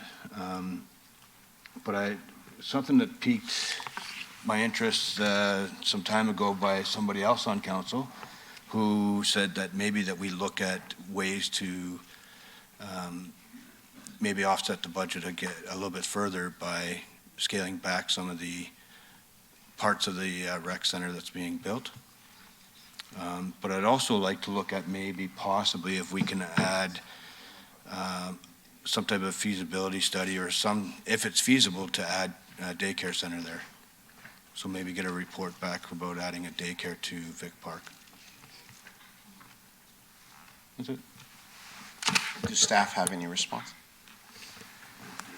Through the chair, we can take that back and report back with respect to the implications with respect to changing the scope at this time. I would suggest that any addition with respect to something like a daycare would likely cause significant delays and potentially costs, but we'll take that back and report back with further information. All right. Councillor Power, do you want to move the report? Would you wish to move the report? The report is moved by Councillor Power. Oh, I'm sorry. My apologies. Mayor Brown. Thank you, Councillor Vasante. Thank you, Councillor Power, for looking at best practices or anything that can be done to. I believe the original budget was 28 million, correct? Through the chair of the mayor, that's correct. And I know with other rec centers, and I remember the time during COVID, we had a facility, Chris Gibson, where all the bids were, or we had the successful bidder said they couldn't do the project for what they had bid because of inflationary pressures. Is this a case where none of the bids can do this project based on what we budgeted? Like, just if you could just break this down for us a little bit further. Sure. Through the chair to the mayor, this project budget was established back in 2019. Since that time, obviously, there's been significant cost escalation with respect to the cost of construction. Staff did not come forward with a budget amendment previous to this because the call document had not gone out. This is the point in time when we have a definitive answer in terms of what the cost is going to be. And the budget amendment reflects the market conditions at this time in order to build this facility.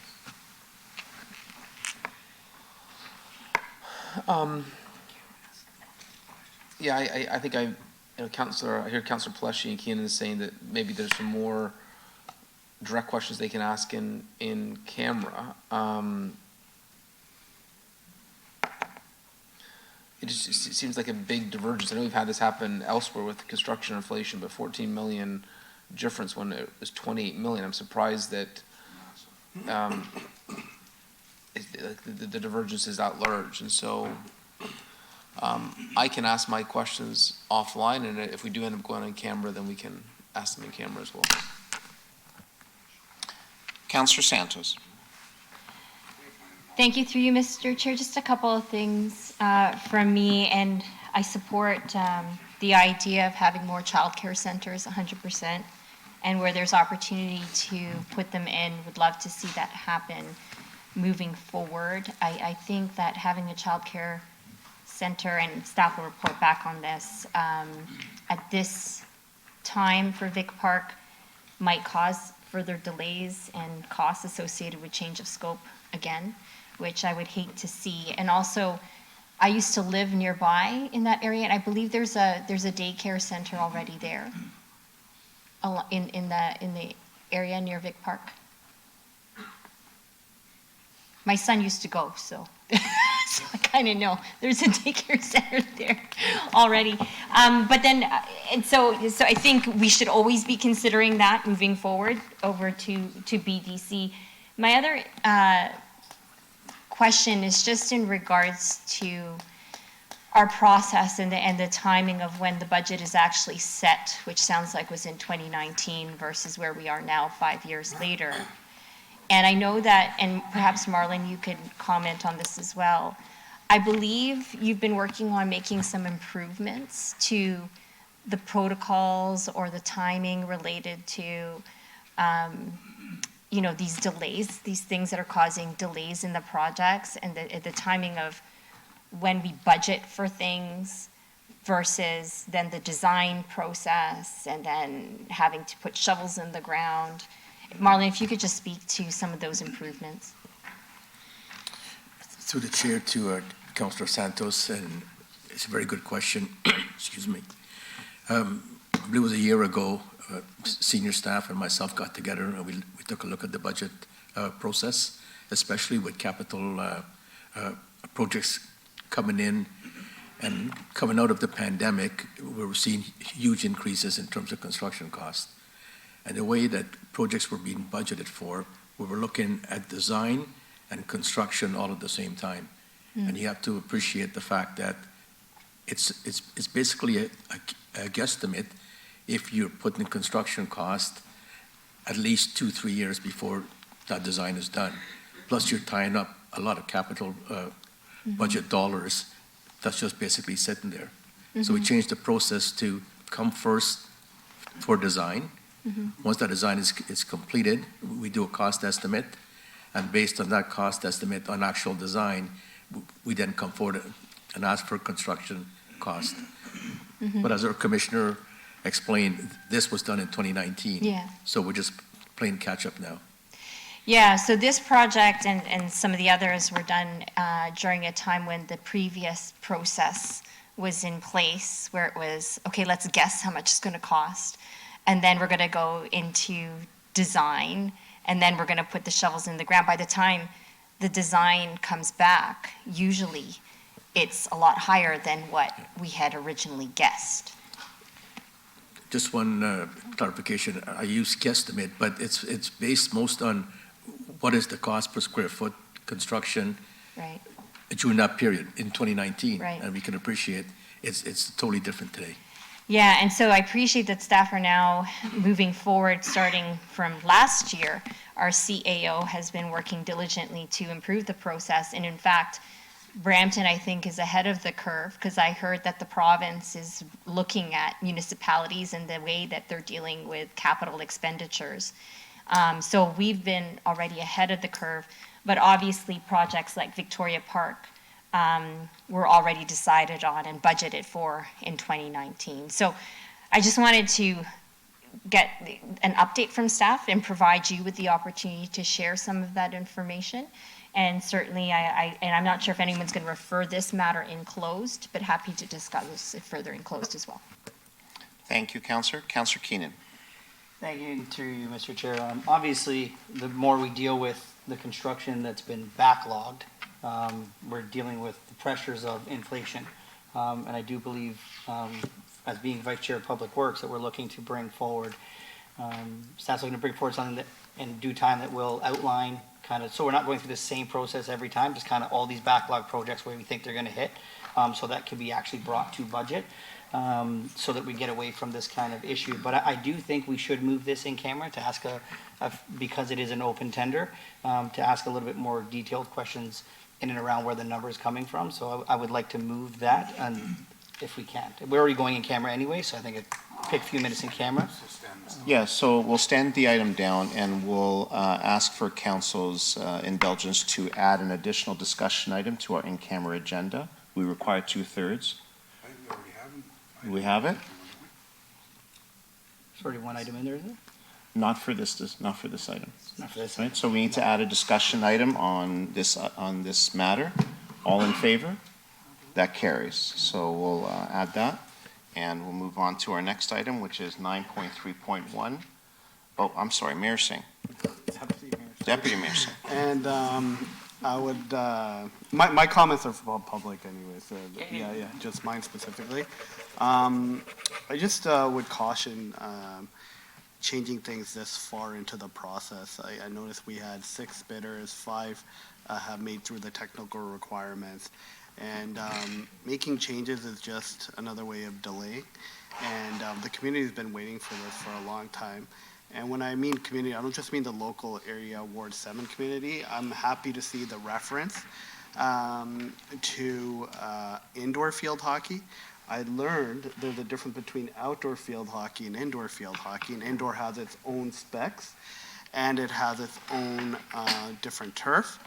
And we have beautiful outdoor field hockey, and we're bubbling outdoor field hockey. Just because you bubble it doesn't make it indoor, which I learned over the summer.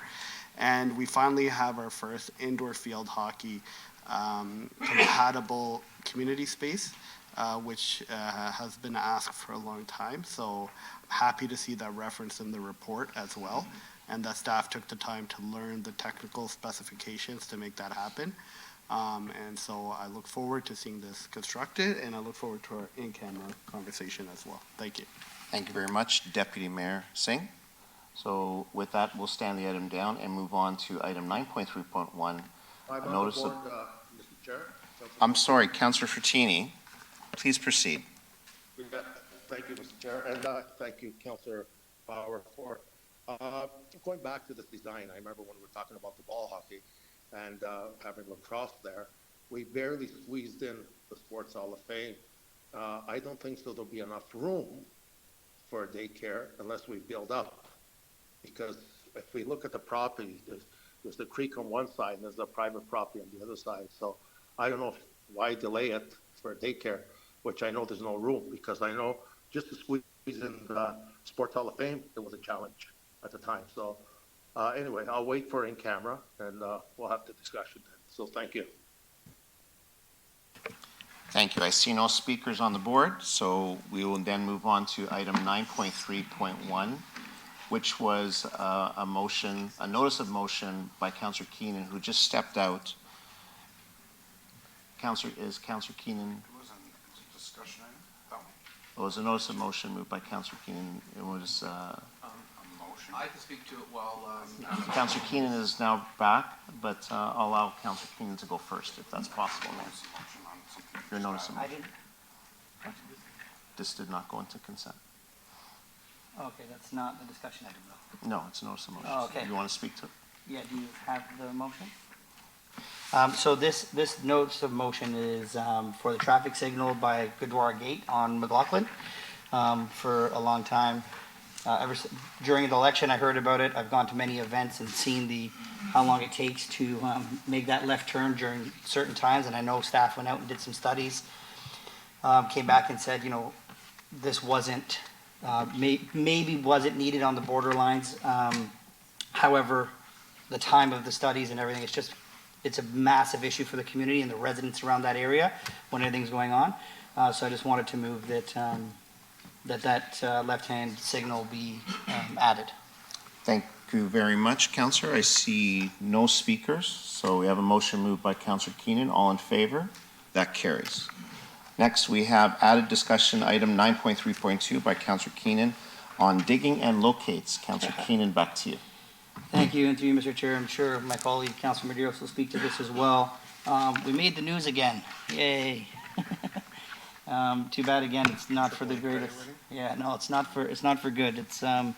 It's the continued issues that we have with the building of ARUs and how they're being built, and we've talked about it time and time again. Obviously, we just talked about what the province is going to do, which is going to lead to more issues for us when it comes to ARUs in the city of Brampton. Last time we talked about 13 Caledon Crescent, digging without locates. It was all over. We discussed it. Some stuff came back about, a report came back about, how we're going to try to license or make sure we follow through on the licenses. And the thing I struggle with is what teeth do we have for bylaw to make something happen? And when we talk about Caledon Crescent, 13 Caledon Crescent, we were out there, we knew they had no locates. They continued to dig. There was a gas leak that was hit underground that went for a week or more leaking gas underground before the gas company realized something was wrong. And we couldn't do anything.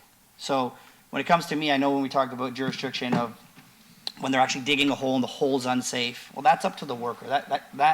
If the worker wants to get in that hole and work unsafely, we can call the Ministry of Labor and they can come out with their expertise and deal with it. But when you put an entire community at risk by digging without locates and hit a gas line, and the potential damage and loss of life that can cause, that's an us issue. We need some teeth. We need the ability to deal with that. We need the ability to go in there and say, do you have locates? So a process between planning and bylaw needs to happen. What is that process and how do we make sure locates are either done before a permit is given or whatever the case may be. Something needs to be done. I believe it's a discussion between the commissioners and the city solicitor is one part. But we need to be able to go there in that circumstance and when locates aren't done, be able to say, here's a fine, and stop working immediately. So what do we need to do that? I'm unsure. It's not my specialty, but it needs to be done because this is twice in a matter of weeks that it's happened in mine and Councilor Medeiros' neighborhoods, and our residents feel unsafe, and no wonder the news is coming out because it's ridiculous. And we can't pass the buck to other places. We need to figure out what we need to do to make our residents safe. So I will be moving direction for staff to work together and report back, but prior to that, I'll pass it off to my colleagues. Thank you, Mr. Chair. Thank you, Councillor Keenan. Councillor Medeiros? Thank you, through you, Mr. Chair. Thank you, Councillor Keenan, again for your passion on this and your leadership. I think you've captured the argument. I guess with me, some of the concerns that I have and from some engagement I had with residents yesterday, unfortunately, some of these situations I seem to be very close to where I live, so I declare that and somehow the impact and expectations of residents, I get to feel them.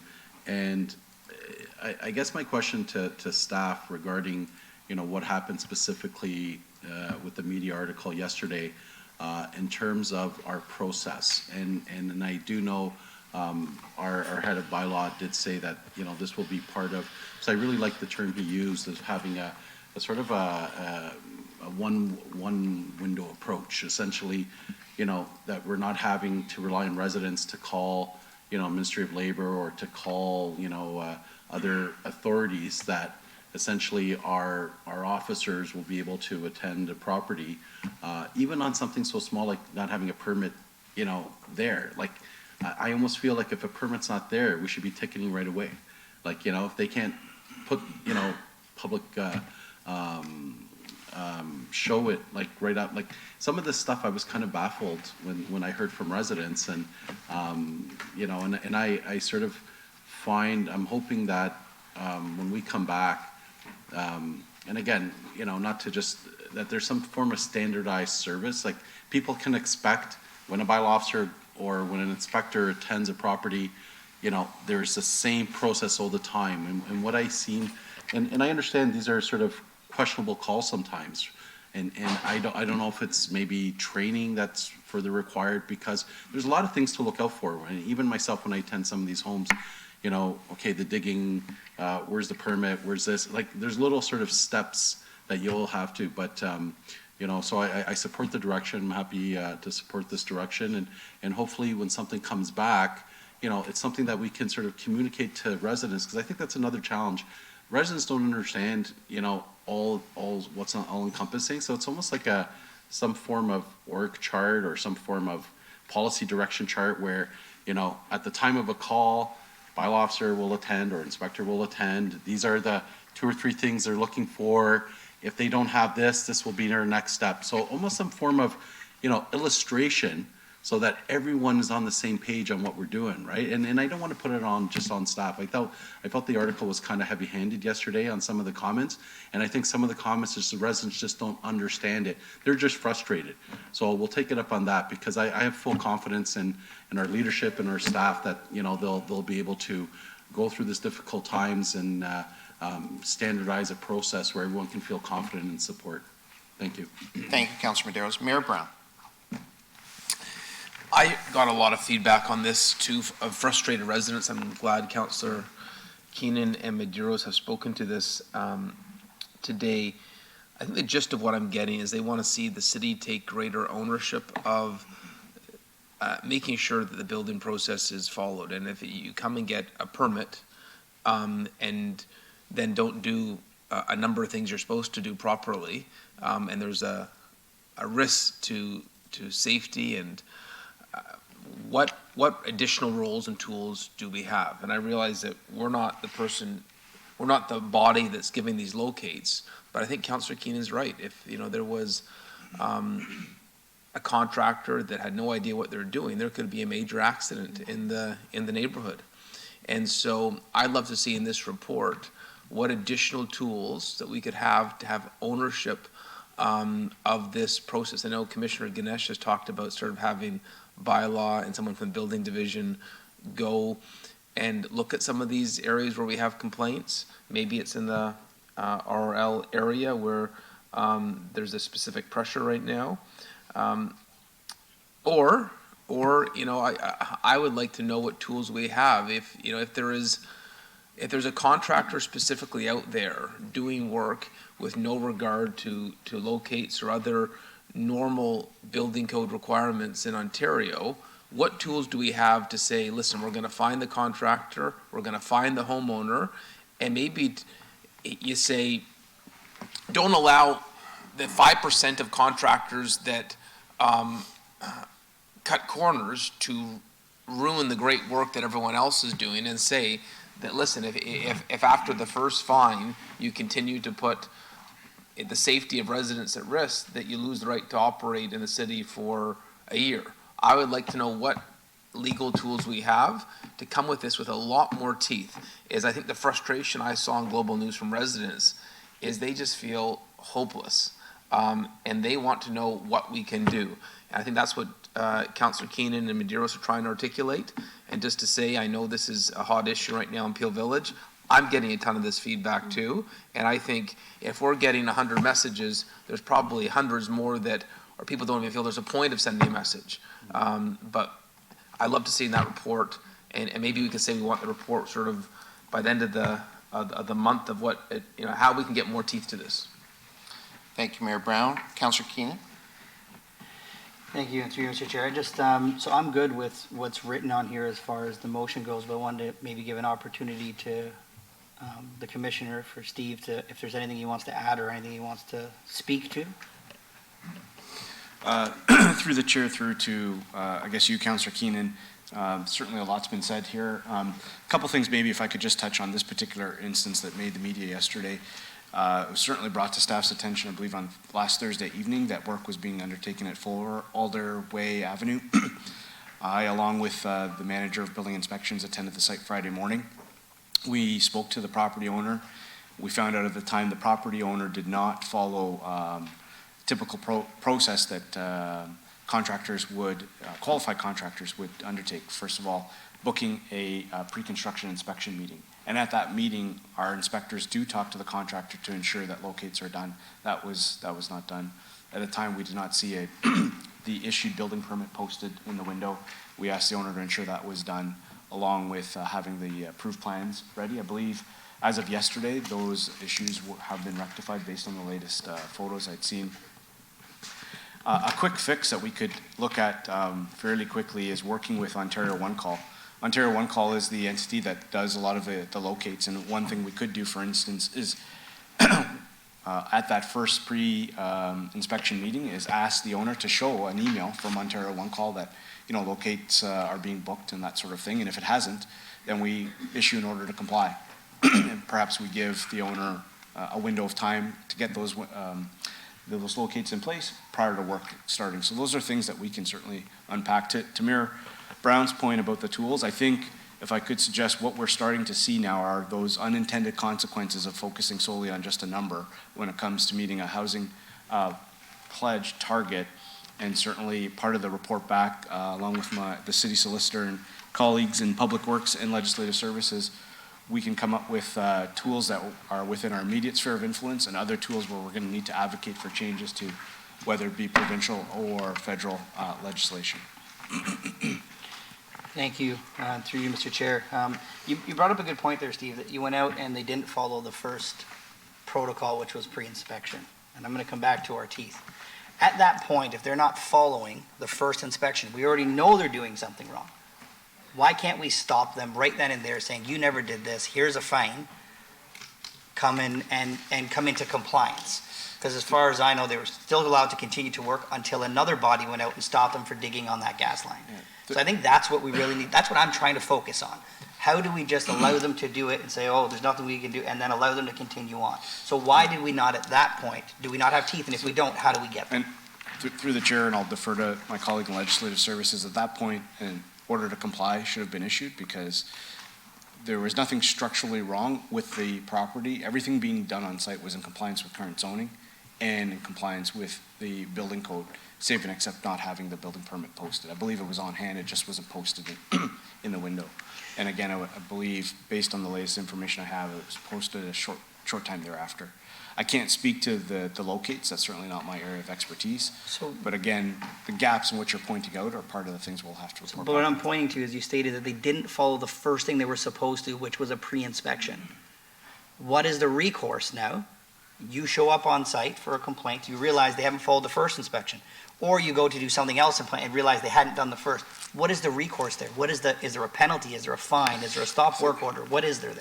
Through the chair, I believe where you're getting at is one of the things that we need to do as part of this work coming forward is take a scan of all the bylaws that we have within our purview and recommend to council that fines be enacted as part of those bylaws. So for instance, if we find that the first inspection meeting wasn't booked, there's an automatic fine of a set amount and a stop work order is then imposed on that property until such time that that meeting is there. We don't have that in our bylaw right now, but it's certainly something we can recommend coming back. So I completely agree, and can we add that as part of this motion to make sure that's part of coming back? Because that's what we need.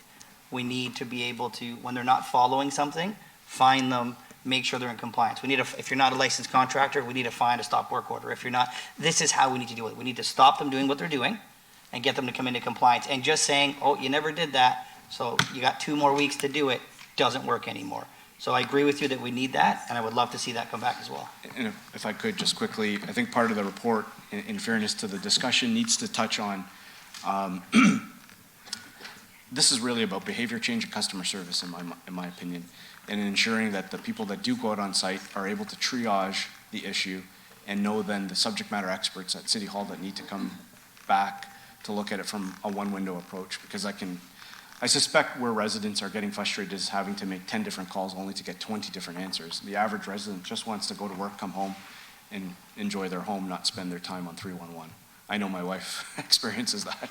So I would say that lens needs to be taken to this report and recommendation back to council. How can we look at this from a customer service vantage point to change behavior? Yeah, so based on everything that you've said and I've said, I would like you to make sure that that is being captured in this, and I will yield to Councillor Plessy. Thank you, Mr. Chair. Thank you. Councillor Plessy. Thank you, Mr. Chair. So just on the other side of it, I remember when Ontario One or the One Call went and amalgamated and just became that one number to dial for locate, made it extremely simple. Haven't had to use the service in forever. But I still wonder if it's still as easy as making that call, if it's still, I think it used to be a 24-hour turnaround at one point. Don't know if it is, but would like to understand that if they're making it more difficult to get the locates, we all know time is money, so is that maybe something that's causing some problems as well? We know how hard it is to deal with utilities, just with the business that we do at the city, moving street lights or whatever, and I can go on and on about how utilities continue to screw the people of Brampton, but if this is kind of that scenario where utilities are making it more difficult, or there's the organization that's making it more difficult for contractors to use that number to get people out to do the locates, I'd like to know that as well. Thank you. Thank you very much, Councillor Plessy. So we're good with the motion? I want to check with Steve. Just asking for staff to provide just a final comment on the motion. Through the chair, if I could make a friendly amendment, that staff be requested to report on potential processes and amendments to existing bylaws and/or new bylaws to impose such fines.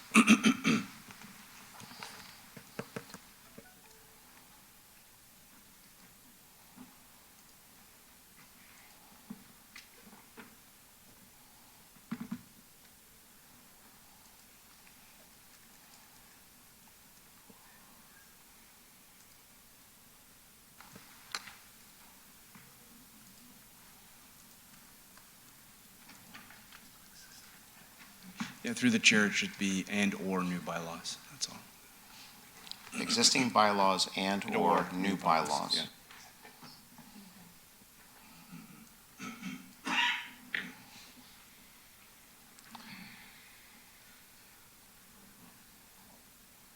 So members of committee, we have the motion on the screen, moved by Councillor Keenan. No other speakers? All in favor? That carries. And now, with that, members, we move on to councillor question period for this part of the agenda. Do any members have questions? Seeing none, move on to public question period. Madam Clerk, do we have questions from members of the public regarding public works and engineering? Through you, Chair, we have no questions online. Very good, so I'll ask Councillor Santos to take over for community services.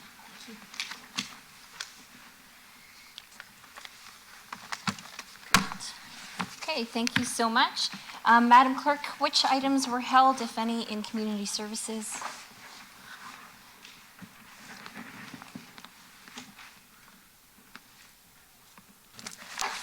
Through you, Chair. Items 10.2.1, 10.2.2, 10.3.1 were all held, and we're on to, They were held or put into consent, sorry. oh, sorry, they were in consent. Okay, I thank said you. that exactly opposite, I'm sorry. Thank you so much. So then that leaves us with questions from members of committee. Any questions regarding community services? Seeing none, Madam Clerk, any questions from the public in community services? Through you, Chair, I have no questions online. Okay, thank you. That brings us to legislative services. We've got one item on the agenda held by Deputy Mayor Singh regarding the ward boundary review. It's also a staff presentation, so we'll begin with staff presentations from Shanika. Hi, Shanika.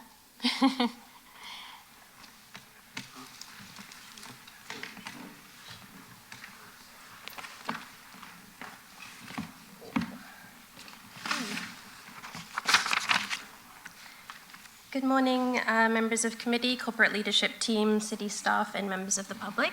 My name is Shanika Huntz. I'm the program manager of elections with the city clerk's office. I'll be providing a brief overview of the ward boundary project and proposed options for committee's consideration today. So back in February, sorry, next slide, please, Karen. Back in February of this year, council directed staff to initiate an internal-led ward boundary review. This review has been undertaken by the City Clerk's Office with the support of the Planning, Building and Growth Management Department, as well as various other business partners, including IT, location and data services, strategic communications, and government relations. Staff have been reviewing the city's ward boundaries, which were established back in 2014. For the public's benefit, a ward is a geographical division of a city for administrative and political purposes. Since 2014, the city has experienced a significant growth in population, and some areas of the city have seen more growth than others. This review aims to establish fair and equitable wards with balanced representation of citizens at the council table. Next slide, please. This slide gives an overview of the basic assumptions, the guiding principles, and the review criteria that were adopted by council. So our basic assumptions that we've been operating under is that we maintain the city's 10-ward structure, we maintain council composition with 10 councillors plus the mayor, and we maintain the ward pairings. The review criteria and guiding principles were adopted as part of the terms of reference for this review. So the overarching primary goal of the review is effective representation the idea that all voters are fairly represented at the council table. Effective representation is supported by representation by population. So the idea that population size in each ward should be as balanced as possible. And a variance of plus or minus 25% from the average ward population is generally accepted. So while you would want to achieve minimal variance as possible from the average ward population, this isn't possible when considering other important factors. And so anything within the 25% is deemed acceptable based on previous case law. So other factors include population trends and growth, physical boundaries, and protection of established neighborhoods. Additional considerations were included as follows: the history of our previous ward boundary reviews, review of previous OLT hearings and Supreme Court decisions, future outlook. We want any changes that council will be enacting to be relevant for the next 2 to 3 election cycles, so that takes us to the year 2034. Public input will be key to the process. Political representation at the region is still sort of a question mark, so that's status quo as considered in the review. And then we also reviewed various catchment areas for city services. Next slide, please, Karen.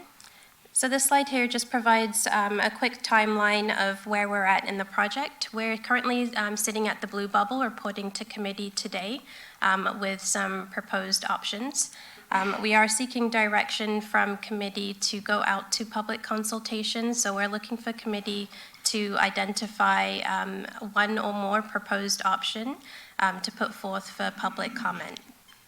Once we complete the public consultation period, we'll be coming back to committee hopefully by the end of the year with the results of the public consultation feedback, any suggestions or concerns, and then looking for additional direction on how to proceed.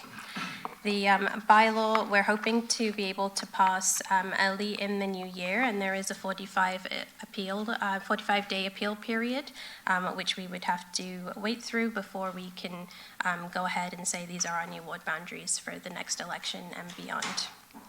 Next slide, please. And this slide just provides a quick overview showcasing that once, if council does decide to change ward boundaries, the work doesn't stop with the passing of the bylaw. There's a lot of work that needs to be completed as we get ready for the next election. So we'll be working with our GIS team to review all of the changes, submitting those to Elections Ontario, which is the agency that is now responsible for the municipal voters list. And communications to the public will be significant because voters will be voting according to any new ward boundaries for the next election. Next slide, please. So now onto the proposed options. The report and the appendices outlines the details of the proposed options. We've included the data, the population variances, and some additional scenarios that were requested by members of council for our team to review.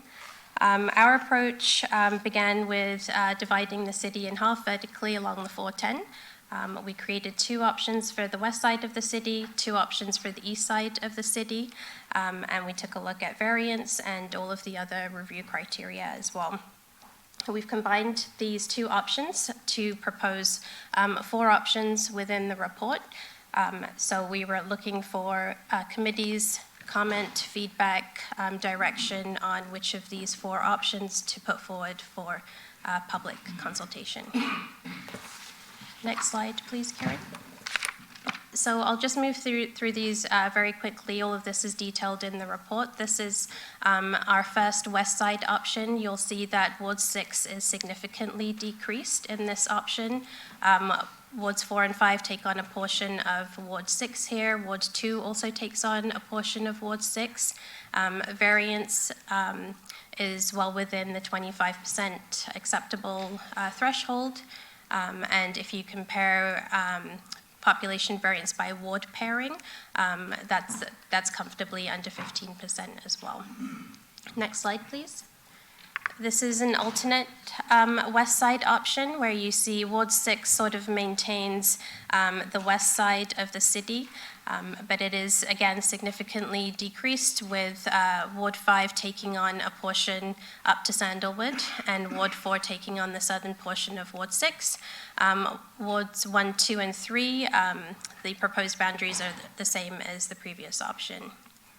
Next slide, please.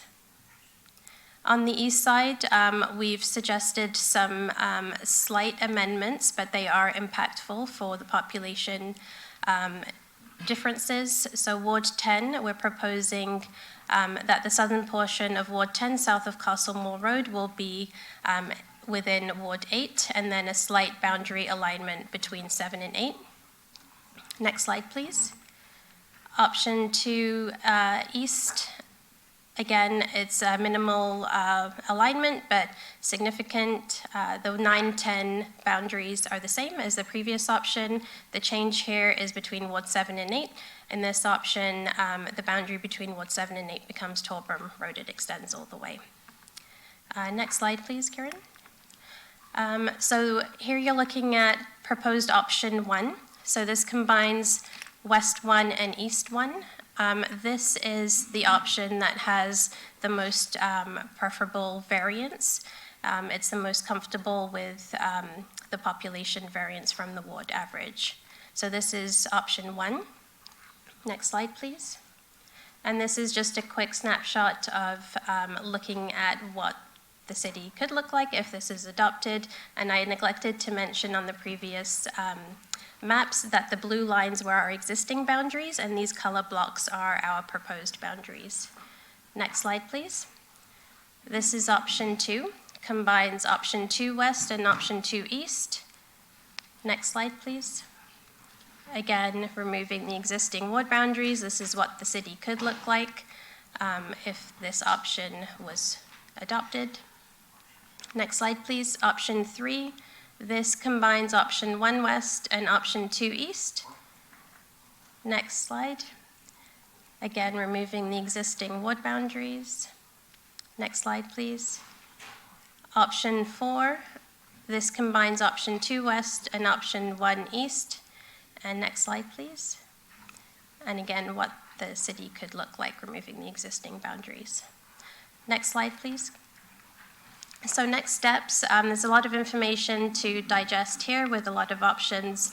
A lot of data has been included in some of the additional considerations that were requested by members during our meetings. We've included that in the report appendices. We are looking for some input from committee to identify one or more options to put forward for public comment. Just to see what council is thinking in terms of the options that we're proposing, and then be able to put that forward to the public for review and feedback. So if committee is able to provide direction, we'd be looking to start our public consultation later on in the month. And I think that's it. Thank you so much, Shanika. And we are here discussing. And before I hand it to Deputy Mayor Singh and Councillor Paleshi, we're not quite there yet in terms of where councillors I think there's some more opportunities for councillors to decide on different options. But I'll hand it over to Deputy Mayor Singh and Councillor Paleshi next. Yeah, I'll leave it up to my colleagues to decide the path forward. I think my area is pretty consistent in all of them, so I'm okay with that. But just for the public's knowledge and council's indulgence, this is not a final decision. This is just public consultation, and you're coming back, so there's a lot of discussion still to be had. The only thing I would suggest is instead of a report back, when the public consultation is ready, that we do a working session so we can really iron it out and then come back to council. I think that would be much more helpful, and we can really iron things out there as well. So that's only, maybe take that as an amendment, or, yeah, that we do I think it's a council workshop within the rules, and we do that prior to coming back to council with the public consultation. Okay, thank you. Great idea, Deputy Mayor Singh. Councillor Paleshi. Thank you, Madam Chair. I'll start by saying, Jean, your team is fantastic. You as a leader, unbelievable. What everybody has achieved doing this, we have the best clerk's office in Canada by far. That's why everybody asks the clerk's office to go to AMO and run elections, and so, you know, our hats off to you guys. You are remarkable and unbelievable in everything that you do. So professional. There's some great options here. I think it's clear that you've listened to, you know, members of council when they're explaining to you what the residents' concerns are, and, you know, the difficulties, you know, I won't speak for 9 and 10, but 2 and 6, the difficulties that we have with the amount of population that we have compared to other councillors in the city, the amount of land mass that we represent compared to other councillors in the city. It's difficult. It's tough when it's, you know, and you're the northwest area of Ward 2, and you have to get down to the southwest of Ward 6, and it's sometimes a 45-minute drive, but you have a meeting in 15 minutes, and, you know, police don't understand why you have to speed. I don't just kidding. But so I just really wanted to, you know, thank you and express my gratitude for all the work that you've done.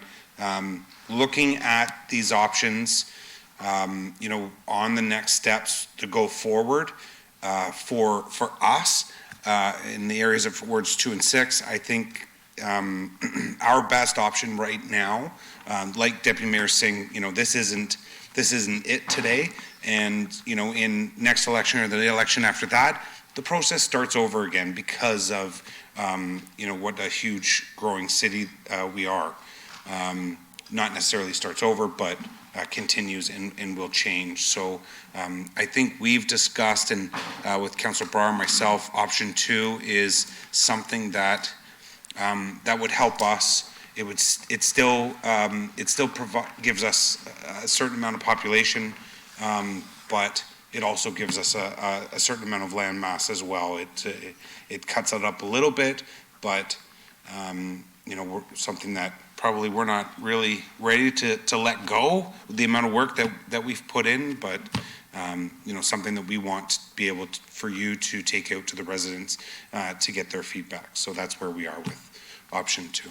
And that's what I would like to put forward. If there are other members of council that would like to put forward other options as well, I think narrowing from 4 to hopefully just 2 is something that I think would be good for the residents and us to make the decision. But I think that's on the go forward. So that's the option I'd like to put forward, Madam Chair. Thank you.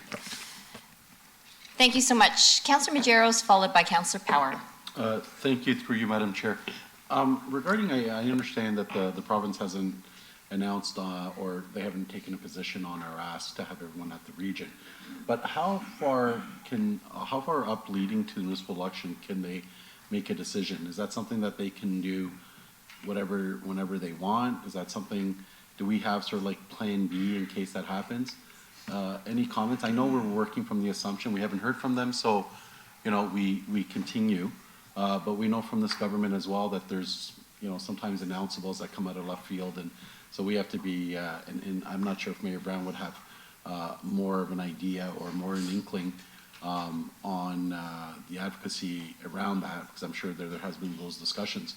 But, you know, is there a point where the government will essentially say, you know, that's it, that's your position, or it's basically open-ended, it's whenever they feel if they want to change it, they can change it?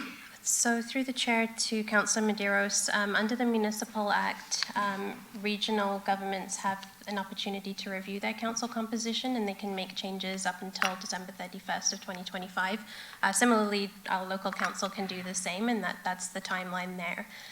If regional council, I believe, doesn't make any decision or doesn't enact a bylaw to confirm status quo, I believe the minister can make an order. I'd have to go back and review the Municipal Act sections to confirm, and I can provide that information as a follow-up. But like we saw with previous elections, the province can make changes at later stages. So City of Toronto is our prime example, where they went through their ward boundary review, they increased the number of wards by 3. The province came in and changed very late in the game and reduced it back down to 25. So, and there isn't any legislation that they were following under the Municipal Act to make that change. I don't know if that was within the timelines. I'd have to go back and look at the timeline of when that occurred. But the province does have the authority to make those kinds of changes. It is open-ended, so for now, as we've discussed previously, we're moving with status quo. If the region does decide, if the province does decide to increase representation at the region, that's all fine. Our ward boundary review continues as planned if our local composition here doesn't change. So if we're still maintaining our 10 councillors, we're still maintaining our ward structures, that's all fine. It's just the way in which regional representation occurs that will have to be looked at. So we'll have to take a look. If it's not everybody at the region, then there would have to be a review of how those additional regional councillors are potentially appointed, elected, whatever the case may be. Thank you. Thank you, Councillor Maderos. Councillor Brar, followed by Councillor Keenan. Thank you. Thank you through you, Madam Chair. Just wanted to say thank you again, Shanika, for all the work you have done. And I definitely agree with my councillor colleague, Councillor Palashi, that, going down to 2 options might be a better option, just because when you look at all of the wards, Ward 2 and 6 is probably one of the biggest wards. And I think we are the only ward that we're losing our area. And honestly, holding on to things, honestly, we do understand that for the betterment of the community, we do have to let them go, but it is very, Ward 10. I think we're losing the most out of anyone. We're not gaining anything, and we'll be still holding on to our relationship with our residents, but it's going to be sad to see that. But again, thank you for all the great work that you do, and option 2 is definitely something that we will look forward to. Thanks. Thank you, Councillor Keenan. Thank you through you, Madam Chair. Great work. I can't be the only one who doesn't say it. Well, I do mean it, but you guys have all taken out. So I think what's would be important for the residents is to have 2 options. So I'm happy if Councillor Collection moved option 2, I'd be happy to move option 1, just to give the residents that we were getting better feedback on 2 different things instead of just going with 1 and then changes coming. I think it's good to compare it. So I would move option 1. Mm-hmm. Thank you very much. And I agree, bringing forward option 1 and option 2, good idea. There's still options for us if we want to decide later. Yeah. So for example, Councillor Keenan and I have been wanting to see our boundaries in wards 1 and 3 extend to Chinguacousy, for example. So those options, if we were at a later date, would still be on the table for us to consider. Through you, Chair, yes, yeah, we can bring back additional options. We can take direction to review that as well. We did include an additional consideration with some of those boundaries extending to Chinguacousy, but the variance wasn't there. Yeah. So when we do make a change, we do want to make sure that we're staying well within that 25% variance, because based on the Supreme Court decisions and the OLT appeal decisions that we've seen, everything's acceptable within that 25%. Once you go beyond that, we're sort of defeating the purpose of the ward boundary review. Right. So we could look at those again, maybe just a conversation with me and Councillor Keenan possibly, because I vaguely remember, but I don't remember if that actually went all the way to Sandwood. Nonetheless, we have a motion from Councillor Palashi, Councillor Keenan, second by Councillor Keenan, to look at options 1 and 2 be identified as preferred ward boundary options for public comment, so that we don't delay the process necessarily. Councillor Singh brought up a good point about the working group. Yeah. Yes, and they've included as well the working group, the workshop, before it comes back to council. So we could take a look at some of the public feedback and other options that may arise beforehand. Okay, so moved by so sorry. Who is that? Councillor Tour? Yeah. Apologies. Councillor Tour, go ahead. Okay, thank you. Thank you to the clerk's office for coming up with these options, similar to what Deputy Mayor Singh said. And all the options, wards 9 and 10 are the same, so I don't have too much to say about that. But however, I would make the same comment I think I made in our meeting as well, and I hope that maybe we can get support to see an option like this come forward in the future, where I believe that our downtown Brampton, the four corners, is represented by 4 councillors, which, you know, when you look at the city in its entirety, it's sort of disproportionate to have one area completely be represented by 4 different councillors. I was hoping to see some change in that, where the downtown would at least be within one ward, so that, you know, one council pairing would represent it better than I think 2 council pairings. And if down the line in the future, you know, whatever council terms, if there was ever a time where it was 1 council, 1 ward, then you would have 4 separate councillors, 4 different wards for the downtown. Any comments about that, Shanika? Like, is that a possibility that we can still look at? Through the chair to Councillor Tour, we did look at containing the downtown area within 1 ward. It was one of the options that we did present during our meetings with members of council, and it has been included as one of the appendices within the report. The challenge that we have is that we're not meeting all of the review criteria when we try to contain the downtown within 1 ward. So if you can flip to, when you have some time, you can take a look at the map that we've developed there. We're not meeting the criteria of physical boundaries. So whenever we are proposing boundary realignments, we want to ensure nice, clean lines. They're important for members of council, they're important for staff, and they're important for residents alike. So when we looked at the downtown area, just carving out the downtown into 1 ward, it sort of left not a nice, very clean line between wards 1 and 3. So that's why we didn't present it as an actual option. We can discuss that when we come back as the workshop, at the workshop, but that's not an option that we chose to put forward based on the review that our team did. Sounds good, thank you. Thank you. All right, so moved by Councillor Paleshi, seconded by Councillor Keenan. The following, if members of committee just want to very quickly review this. Okay. All right, all those in favor? Anyone opposed?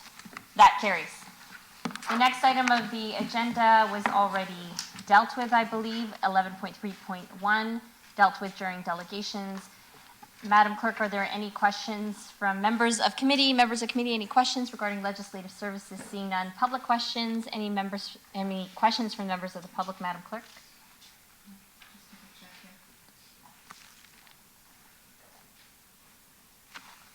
Through you, Chair, I see no questions online. Thank you very much. So the next item is economic development. There are no items in economic development. Members have any questions in economic development? Seeing none. Public question period. Any questions from the public on economic development? Nothing. Referred matters list was put into consent, and that brings us to public question period. Madam Clerk, any questions from members of the public regarding items on the agenda today?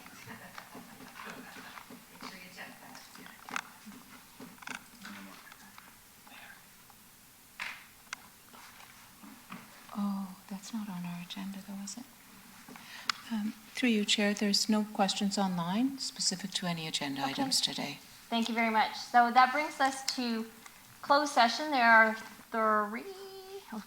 four items to discuss. 15.2, proposed pending acquisition or disposition of land by the municipality or local board, and position plan procedure, criteria, or instruction to be applied, or any negotiations carried on or to be carried on by or on behalf of the municipality or local board. 15.3, open meeting exception under section 2392F and K of the Municipal Act 2001, advice that is subject to solicitor-client privilege, including communications necessary for the purpose, and a position plan procedure, criteria, or instruction to be applied to any negotiations carried on or to be carried on by or on behalf of the municipality or local board. And another two, Madam Clerk?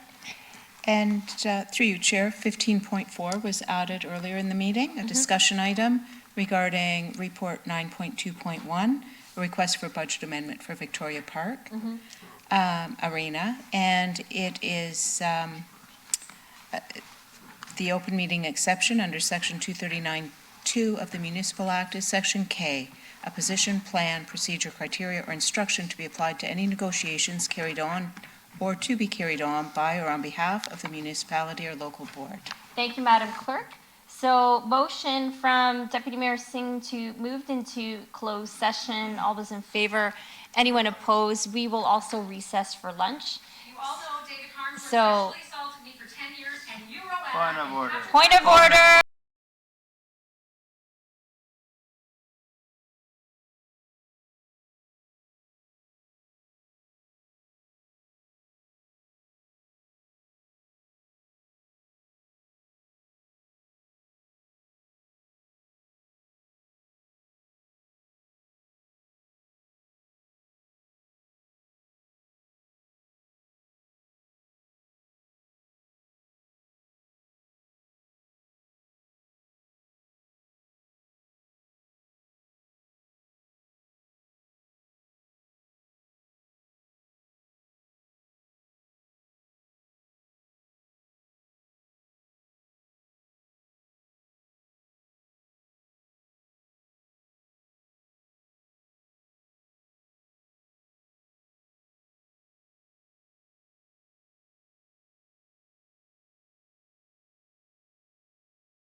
I changed it.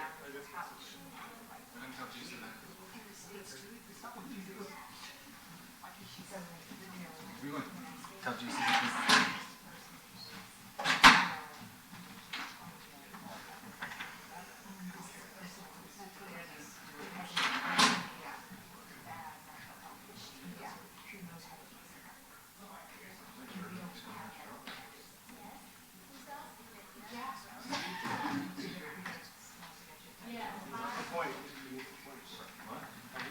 Sound check, Councilor Licenti.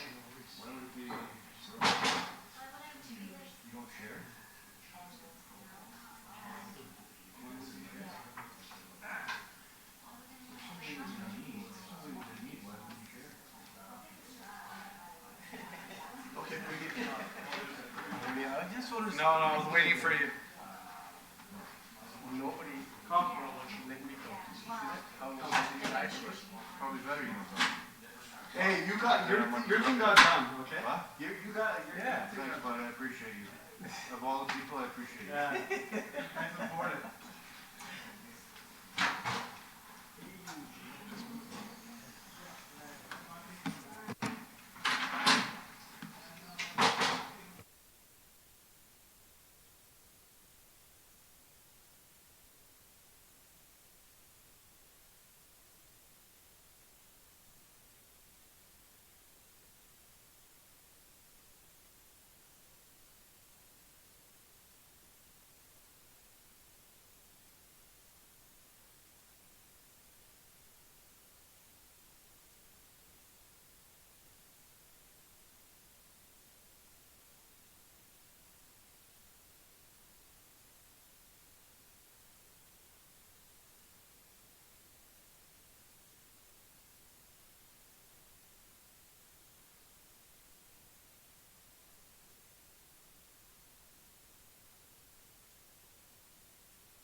I think we have quorum. Welcome back from lunch as well as closed session.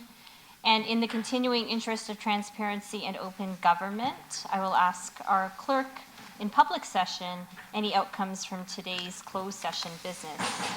Madam Clerk. Through you, Chair. In closed session, 15.1 was approved on consent and was not considered in closed session, and direction is deemed given, including the following motion in open session. And it is on screen that Council pass a bylaw to declare the Rosalie Tennis Facility a municipal capital facility, and that the clerk be directed to notify the Minister of Education, Minister of Finance, and the Municipal Property Assessment Corporation, the Regional Municipality of Peel, and the Secretary of any school board, which includes the land exempted of the enacted bylaw. Thank you. Moved by Mayor Brown. All those in favor. Do we need a seconder? No. No. Okay. Moved by Mayor Brown. All those in favor? Anyone opposed? That carries. Next item. Through you, Chair, 15.2 was considered in closed session and direction was given, including that the following motion be considered in open session. That Council delegate authority to the Commissioner of Community Services or designate to execute the necessary agreements and other documents required to implement the directions set out in the report on terms and conditions acceptable to the Senior Manager, Realty Services, and in a form acceptable to the City Solicitor or designate, and that a new capital project be established where the proceeds from the disposition will be deposited to offset any cost incurred by the city, with any remaining balance to be returned to an appropriate reserve as determined by the Treasurer. Thank you so much. Moved by Councillor Brar and Councillor Paleshi. All those in favor? Anyone opposed? That carries. Next item. And through you, Chair, 15.3 and 15.4 were both considered in closed session. No direction was given for either one. Although we do need to now return to... Item 9.2.1. That's correct. So back to 9.2.1, which is a budget amendment related to Victoria Park. Moved by Councillor Power. All those in favor? Anyone opposed? That carries. All right. I think that is everything except adjournment. Council is next scheduled to meet on Wednesday, October 23rd at 9:30 a.m. Motion moved by Deputy Mayor Singh to adjourn today's meeting. All those in favor? Anyone opposed? That carries. Thank you to everyone and staff for participating in all your work today. Have a good rest of the afternoon.